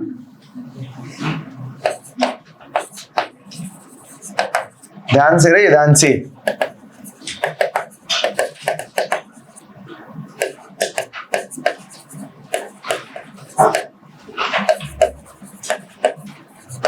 क्या कर रहेगा अभी, फटाफट सबसे पहले बोलो, जल्दी जल्दी जल्दी, लास्ट में क्या मिलने वाला है अपने को, तो सबसे पहले लिख दो ना, क्यों, कैपिटल हमेशा पहले ही आता है ना, तो इधर जो वैल्यू मिलेगा वो लिख देंगे अपन कैपिटल का, है ना। तो अपने पास क्या क्या दिया हुआ है, सारे एसिड्स दिए, क्या बात है, और लाइबिलिटीज दिए, तो एसिड लिख देंगे, उसका जल्दी बोलो, उसका टोटल ले लेंगे, वो सेम टोटल इधर लिख देंगे, इसमें से लाइबिलिटी माइनस कर देंगे, जो बचेगा वो कैपिटल, खत्म। अरे हाँ है ना। तो एक तरीका क्या है, सुनना ध्यान से, एक तरीका क्या है इस क्वेश्चन को सॉल्व करने का, बैलेंस शीट बना दो छोटा सा और सॉल्व कर दो, नहीं तो फॉर्मूला लिखो, क्या, capital is equal to assets minus liabilities, फिर पहले एसेट्स का वैल्यू ढूंढो सबको जोड़ के, फिर लाइबिलिटी का वैल्यू ढूंढो सबको जोड़ के, फिर एसेट्स में से लाइबिलिटी माइनस कर दो, जो मिलेगा वो कैपिटल, वो भी एक तरीका है, वैसा भी कर सकते, ऐसा भी कर सकते, बराबर है। ये तरीका इसके लिए कर रहा हूं क्योंकि अपन ने बैलेंस शीट बहुत बार देखा है ना, तो विजुअली बहुत अपीलिंग लगता है, ऐसा टक करके वो लिखेंगे तो थोड़ा मैच जैसा लगता है, फिर पता नहीं। यस चलिए लो, छापते जाओ, धड़ धड़ धड़ धड़ धड़ धड़ धड़ धड़ धड़ा धड़ धड़, तुमको बिल्डिंग फर्नीचर डिटेल्स,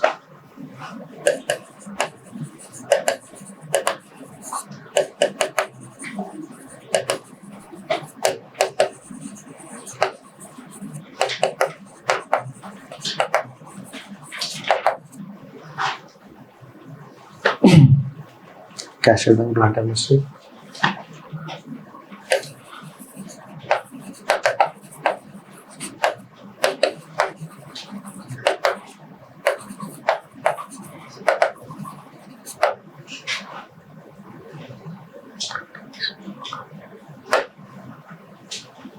बीस 15 30,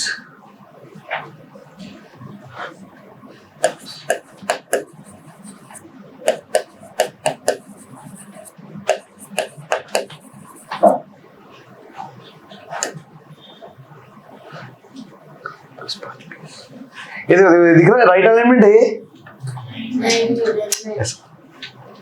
ऐसा नहीं चाहिए रामोन, अपना हमेशा राइट अलाइनमेंट, हाँ बस 5 20।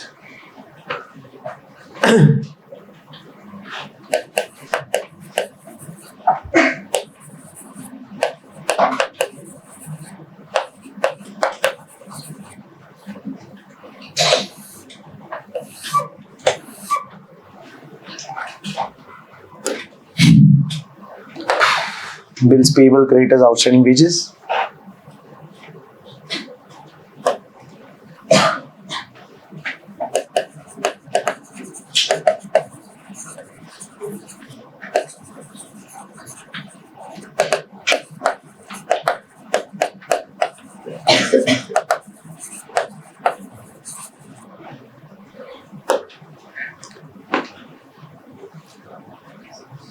अठारह 20 700 1250,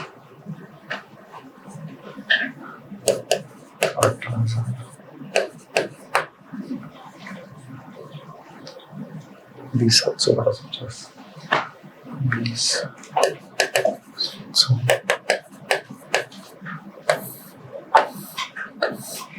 चलिए भाई, सबसे पहला क्लोज करेंगे, एसेट्स वाला साइड टोटल लेंगे क्योंकि एसेट ज्यादा है,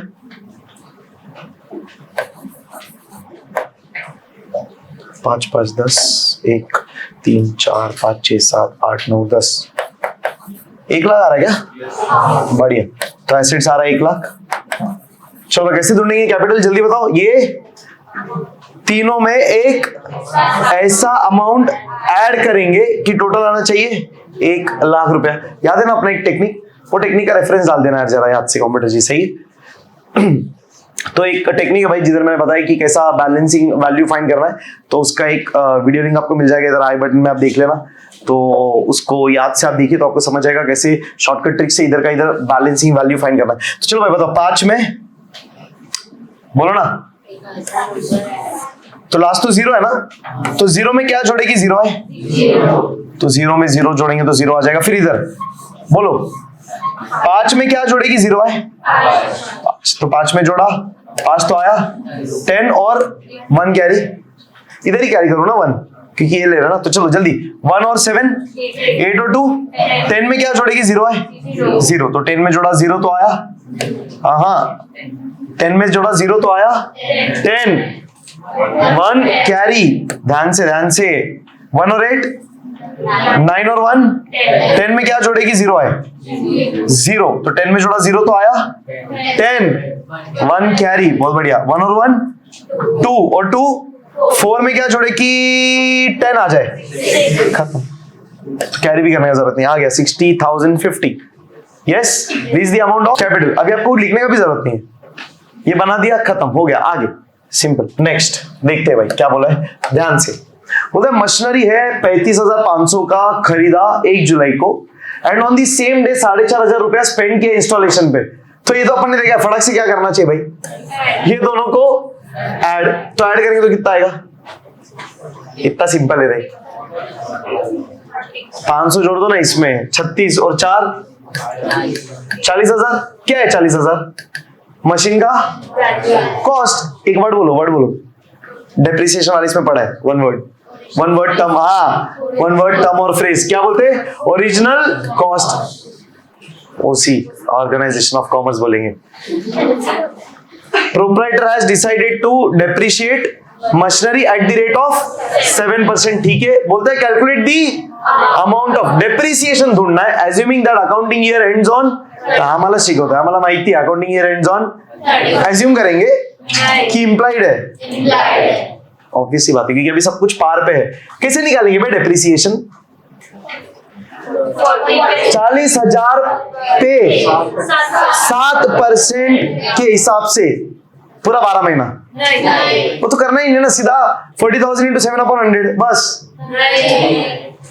अरे हाँ ना, डेप्रिसिएशन में कितने बार देखा है अपन ने, हमेशा क्या लिखना पड़ता है? कितना मंथ वापरा, पूरा 12 महीना है। कभी खरीदा यार? 1 जुलाई ना, अरे हाँ ना, तो 1 जुलाई से 31 मार्च ना, 1 जुलाई से 31 मार्च पूरा 12 महीना आता है काउंट। हाँ कब से काउंट करेंगे? जुलाई से मार्च। साल शुरू कब होता है? 1 अप्रैल, एंड होता है 31 मार्च। ये मशीन कब खरीदा? स्टार्टिंग में, बाद में ना थोड़ा, तो 1 जुलाई से काउंट करेंगे मार्च तक। करो काउंट, जुलाई, अगस्त, सितंबर, अक्टूबर, दिसंबर, जनवरी, फरवरी, मार्च, करो ना, और तो कितना? 9 मंथ्स का डेप्रिसिएशन, सिंपल डन। तो 40,000 पे मतलब 40,000 इंटू 7/100, 7% के हिसाब से, इंटू 9/12, खत्म। That will be the amount of depreciation, खत्म हो गया। बट एक फॉर्मूला लिख देंगे ना, क्या लिखेंगे बताओ? हाँ आगे देन, चलो आ जाइए आंसर 2। बोलो डेप्रिसिएशन इज इक्वल टू, क्या बोलेंगे? डेप्रिसिएशन ही फाइंड करना है ना अपने को, ठीक है। So depreciation is equal to what? हाँ, original cost into rate of depreciation upon 100 upon months use. अरे तड़तड़ी, rate of depreciation upon 100 into months used upon 12, सीधा 12 ना यार, टोटल में लिखने का सीधा 12 लिख देने का, बोलो 12 ही लिख दो ना, क्योंकि नीचे हमेशा 12 ही है, जैसे नीचे हमेशा 100 ही है, don't have to write total वगैरह ऐसा, राइट दी वैल्यू ना, सब्स्टिट्यूट करें तो ओरिजिनल कॉस्ट कितना है अपने को 40,000, रेट ऑफ डेप्रिसिएशन कितना था 7, और मंथ्स यूज था 9 जो अपन ने ढूंढा है। यस, पेंसिल लो और सिंप्लीफाई करो, कट विद पेंसिल से करो, एग्जाम में भी ऐसा ध्यान रखो ताकि वो वैल्यूज दिखते हैं फिर अच्छे से। तो 0 0 कट हो जाएगा, बोलो 3 से जाएगा ना, 3 3 जा 9, 3 4 जा 12, फिर 4 1 जा अगेन 4 1 जा 0 0, तो अभी क्या आ रहा है फिर 100 इंटू 7 इंटू 3, भाई ऐसे ही ना, वैसे ही, और क्या, तो 7 3 जा 21 और ये 2 0, तो आता है कितना 2100 रुपया। तो चलो फाइनल आंसर, फाइनल आंसर लिखना पड़ेगा, क्या लिखेंगे, क्या मांगा था, the amount of depreciation, so therefore the amount of depreciation is rupees 2100, या तो इधर क्या, therefore depreciation is equal to rupees 2100 ऐसा कर दो तो भी ठीक है, और पेंसिल लेके एक खोखा बना दो। Mister Pramod borrowed loan from state bank of India, कितने का 3,50,000 का, कभी 1 अक्टूबर को, और कितना परसेंट पे 12% पे, और क्या बोला है, क्या ढूंढने का भाई, इंटरेस्ट ऑन बैंक लोन, मतलब क्या ढूंढना है, इंटरेस्ट ढूंढना है फॉर द ईयर 18-19 ना, 18-19 कब शुरू करेगा, 1 अप्रैल 2018, कब खत्म होएगा 31 मार्च 2019, बराबर। ये टाइमलाइन तो अपन ने बहुत बार बनाया, डेप्रिसिएशन कभी लिया लोन 1 अक्टूबर 18, मतलब कहां पे, exact middle of the year ना, 1 अक्टूबर 2018 को लोन लिया है, और बोलता है कि इंटरेस्ट ढूंढना है कौन से साल के लिए, 18-19, ये वाले साल के लिए ना, अरे हाँ है ना, यही तो है 2018-19, तो ये साल का इंटरेस्ट ढूंढना है, assuming that financial year ends on 31 मार्च, यार अच्छा खुश मालूम है, चल तो कौन सा आएगा रे, कौन सा वाला पीरियड, ये वाला, अरे यही ना, ये नहीं, फर्स्ट नहीं, सेकंड, क्यों, 1 अक्टूबर 2018 को लोन लिया है, तो मीटर का मीटर, इंटरेस्ट का मीटर कब से शुरू होगा, 1 अक्टूबर से, करेक्ट, इसके बाद से, तो ये वाला ना, तो ये वाला टाइम फ्रेम है ना अपने कंसिडरेशन में, तो कितना होता है ये, अभी इतने बार कर लिया ना, ये चीज हाइड हो गई, 1 अक्टूबर 6 महीना, 30 सितंबर 6 महीना, सितंबर एंड बोलो या अक्टूबर स्टार्ट बोलो, तो 6 महीने ही है, 1 जुलाई 9 मंथ्स, 1 जनवरी 3 मंथ्स, ये 3 चीजें तो बाइट हो ही जाती है भाई, अगर आपने अच्छा खासा प्रैक्टिस करा है, क्वेश्चन मेरे साथ सॉल्व करे तो सही है कि नहीं। चलो फिर अक्टूबर से काउंट करें एक बार, अक्टूबर फरवरी मार्च, कितना 6, तो ये वाला है 6 मंथ्स का टाइम फ्रेम। इसका मतलब क्या, इंटरेस्ट ढूंढना है 12% पे 6 महीने के हिसाब से, अरे हाँ है ना, करें कैलकुलेट, आ जाओ। So what is asked to find, बोलो, interest on bank loan, so interest on bank loan is equal to, direct लिखेंगे, चलो इधर फॉर्मूला है, ये फॉर्मूला है क्या इसका, काय का फॉर्मूला होता है, डेप्रिसिएशन का, इसका फॉर्मूला है क्या, तो डायरेक्ट सब्स्टिट्यूट करना, वैल्यू निकला है, तो चलो बताओ भाई कितना, 1 मार्क के लिए उतना ही करने का जितना 1 मार्क मिल रहा है भाई, 1 मार्क में तुम 10 मार्क का काम मत करो,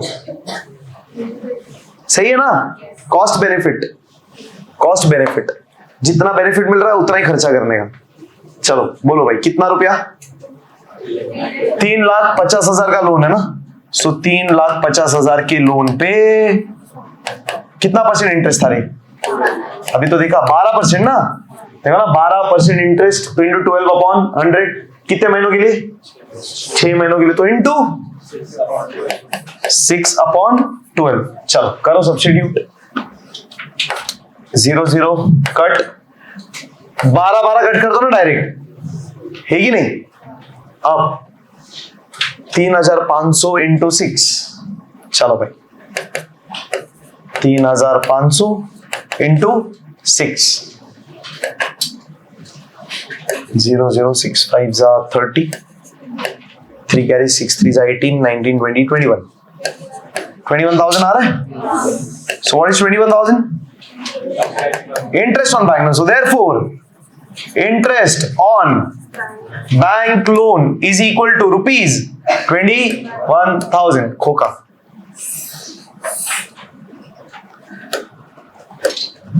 हो गया ये भी समाप्त. अरे चले आगे. पक्का सही है ना, फास्ट है ना, जम रहा है, समझ आना इजी है. चलो, एनुअल इंश्योरेंस प्रीमियम बोला 8,000. It is paid on 1st December. Calculate the amount of insurance premium for the accounting year for the accounting year ending 31st March 2019. मेरे को बताओ तो यार, कौन सा साल है जो 31 मार्च 2019 को खत्म होगा? बोलो. 31 मार्च 2019 को कौन सा साल खत्म होगा? जो साल शुरू हुआ है 1 अप्रैल 2018. तो ये कौन सा साल हुआ फिर? 2018-19. सही है कि नहीं? हाँ. अब कभी कितना भरा है इंश्योरेंस? 8,000 भरा. एनुअल मतलब पूरे साल का. पर कभी भरा? 1 दिसंबर 2018. मतलब कहाँ पे बताओ? स्टार्टिंग में, मिडल, एकदम एंड में कि टुवर्ड्स एंड? बराबर ना. मतलब अंदाज इधर समझ लो. अरे हाँ या ना?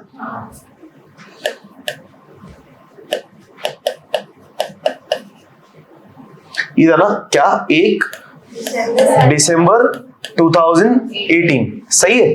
तो यहाँ पे अपने इंश्योरेंस प्रीमियम भरा है. यहाँ पे मतलब इधर से भरना शुरू किया ना. कितने महीने का भरा? पूरे साल का. पर अगर इस दिन तुम इंश्योरेंस प्रीमियम भरोगे तो अपने अकाउंटिंग ईयर में, क्या बोला मैंने? अपने अकाउंटिंग ईयर में कितने महीने आ रहे? ये वाला ना. ये कितना महीना आता है? कैसा? 4 महीना. काउंट करो तो. कब से काउंट कर रहे? दिसंबर से. क्यों? Insurance is paid on 1st दिसंबर. तो 1 दिसंबर से शुरू होगा ना टाइम पीरियड. तो दिसंबर, जनवरी, फरवरी, मार्च. मतलब क्या? यानी अपने अकाउंटिंग ईयर में, अपने साल में सिर्फ 4 महीने का ही इंश्योरेंस प्रीमियम बैठ रहा है. तो एक्स्ट्रा कितना है? कितना महीने का एक्स्ट्रा है? 6 महीना. ओ भाई, साल कितना महीने का होता है? 12 महीने का. कितना महीने का बचता है? मतलब हमने 8 महीने का इंश्योरेंस प्रीमियम एक्स्ट्रा भरा. We are paying insurance premium how much? जल्दी बोलो, हाउ मच? एनुअल मतलब फॉर 12 मंथ्स. बट क्या ये पूरा 12 महीना हमारे साल में आ रहा है? कैसे मालूम पड़ा? डेट दी है 1 दिसंबर. मतलब हमने भरा कभी इंश्योरेंस प्रीमियम? 1 दिसंबर को. अब जब काउंट किया तो मालूम पड़ा हमारे साल में कितना महीना आ रहा है. तो हमने जो साल भर का इंश्योरेंस भरा है उसमें से इस साल का तो सिर्फ 4 महीना ही है. तो हम लोग ने एक्स्ट्रा पे किया है. कितना? 8 महीने का. तो 8 महीने का इज प्री पेड, जो हम क्या करते? लेस. आ रहा है ध्यान में? अब क्वेश्चन ने प्रीपेड ढूंढने बोला है क्या? ना. क्वेश्चन ने कितना ढूंढने बोला है? करंट ईयर वाला. क्वेश्चन ने क्या बोला? क्या फाइंड करो? Amount of insurance premium for current accounting year. तो करंट अकाउंटिंग ईयर में कितना महीने का आ रहा है? 4 महीने का. तो हमको इंश्योरेंस प्रीमियम कितने महीने का ढूंढना है? आ जाओ, calculate the following. Answer number 4. Premium for current accounting year is equal to, कितना भरा इंश्योरेंस प्रीमियम अपन ने? टोटल प्रीमियम कितना भरा था? बोलो ना, अभी तो देखा. 8,000. तो 8,000 पूरा इस साल का है क्या? 8,000 में से कितना आएगा इस साल का? सिर्फ 4 महीने का ना. तो 8,000 इंटू 4/12. सिंपल. और क्या करेंगे? यही करेंगे. करें कैलकुलेट. 4 1 जा 4 3 जा. अब 3 1 जा, देखना डेसिमल में आएगा. ठीक है ना. तो 3 1 जा 3 3 2 जा 6 7 8 2 कैरी 2 0 20. तो 3 6 जा 18 अगेन 19 20 2 कैरी 3 6 जा 18 19 20 फिर 2 कैरी 3 6 जा 18. दिख रहा रिकरिंग आ रहा है. तो पॉइंट के बाद भी 6 6 6 6 ही आएगा. अरे हाँ है ना, तो क्या वैल्यू मिलता है फिर राउंड ऑफ करेंगे तो 2667 अरे हाँ है कि ना। Therefore insurance premium for the current accounting year is equal to rupees 2667 for 4 months। देखो नेक्स्ट क्या है, क्या बोला है, कैलकुलेट द अमाउंट ऑफ क्या, ग्रॉस प्रॉफिट। मतलब सीधा दिमाग में क्या आना चाहिए, बस तो ट्रेडिंग अकाउंट बना देते, मिल जाएगा आंसर, खत्म। वापस रफ में बना देंगे और कर देंगे सॉल्व। ये सर रफ में ट्रेडिंग अकाउंट बना दो और क्या, heading trading account, debit credit और क्या क्या लिखते हैं हम, पर्टिकुलर्स अमाउंट रुपीस। मैंने सिंगल कॉलम ही बनाया,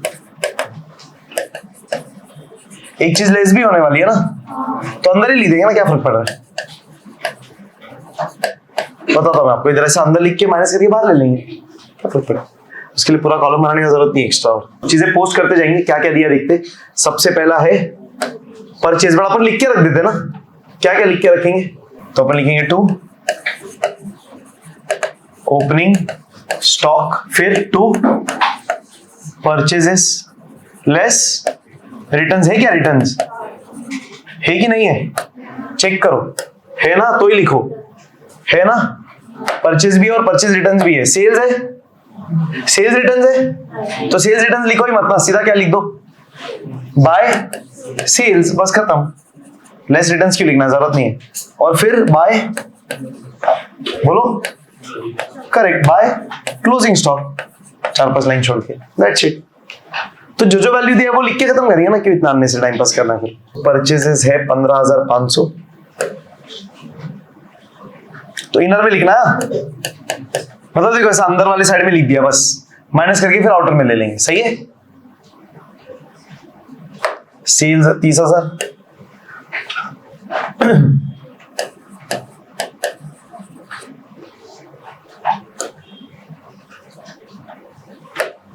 कैरेज इनवर्ड 1,200, कैरेज इनवर्ड कहां पे, ट्रेडिंग डेबिट ना, क्यों, गुड्स लाने का खर्चा, फैक्ट्री का खर्चा, बराबर है 1,200 रुपया। फिर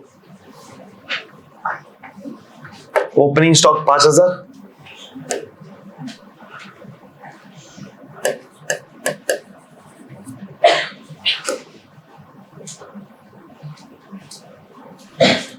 परचेज रिटर्न्स 500 रुपया,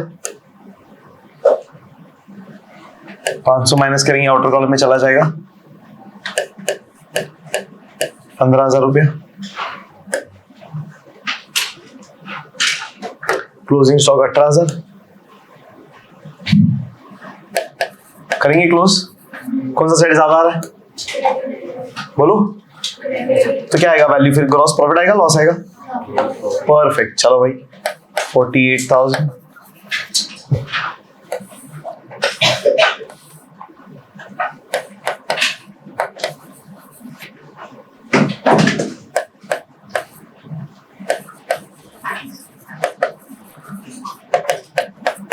to gross profit carried down, 2 और 8 10, 1 6 5 11, 1 12, 6 18, 1 2 और 2, मेरे को आता है 26,800 रुपया। Getting 26,800, this is the amount of gross profit. Done, done, done. Yes. Easy. तो ये सबसे बेस्ट तरीका है to find out gross profit. इसके ऊपर फॉर्मूला भी है, ये अपन 12वीं में देखेंगे, अभी 11वीं में उतना है नहीं सिलेबस में। और ये बेस्ट तरीका है, इंस्टेड ऑफ डूइंग फॉर्मूला वाला मेथड आई प्रेफर सीधा क्या बना दो, ट्रेडिंग अकाउंट। मैं अगेन बोल रहा हूँ, ऐसे केस ये करने के लिए 3 मिनट चाहिए। तो ऑब्जेक्टिव का ऐसा है ना, आपको सोचना ही नहीं है, जैसे ही क्वेश्चन देगा सीधा लिखना शुरू, लिखते लिखते ही सोचने का, सिंपल, बराबर है। तो you need to be that faster, और कुछ ऑप्शन नहीं, सही है, बढ़िया है। तो ये था पूरा ऑब्जेक्टिव्स का अपना फाइनल अकाउंट वाला। तो अच्छे से देखिए, डन। पीडीएफ आपको मिल जाएगा और इस वीडियो के डिस्क्रिप्शन में भी रहेगा, तो वो याद से देख लेना, तो पूरा पीडीएफ रेफर कर लेना, स्टार मार्किंग वाली चीजें याद से कर लेना, और भी बाकी ऑब्जेक्टिव के वीडियो आ जाएंगे प्लेलिस्ट में, आप देख सकते हो। टॉपिक वाइज भी प्लेलिस्ट बना हुआ है, उस टॉपिक के प्लेलिस्ट के अंदर भी सारे वीडियो लेक्चर्स है, वो आप अच्छे से रेफर करिएगा। टेलीग्राम है, व्हाट्सएप चैनल है, उसको ज्वाइन करिए, तो आपको सारे डिटेल्स मिल जाएंगे। डन। वाइंड अप करें तो इसी तरह हंसते रहिए, मुस्कुराते रहिए और ऑब्जेक्टिव्स करते रहिए। फिर मिलेंगे बहुत जल्द नए वीडियो के साथ, तब तक के लिए see you, take care and bye.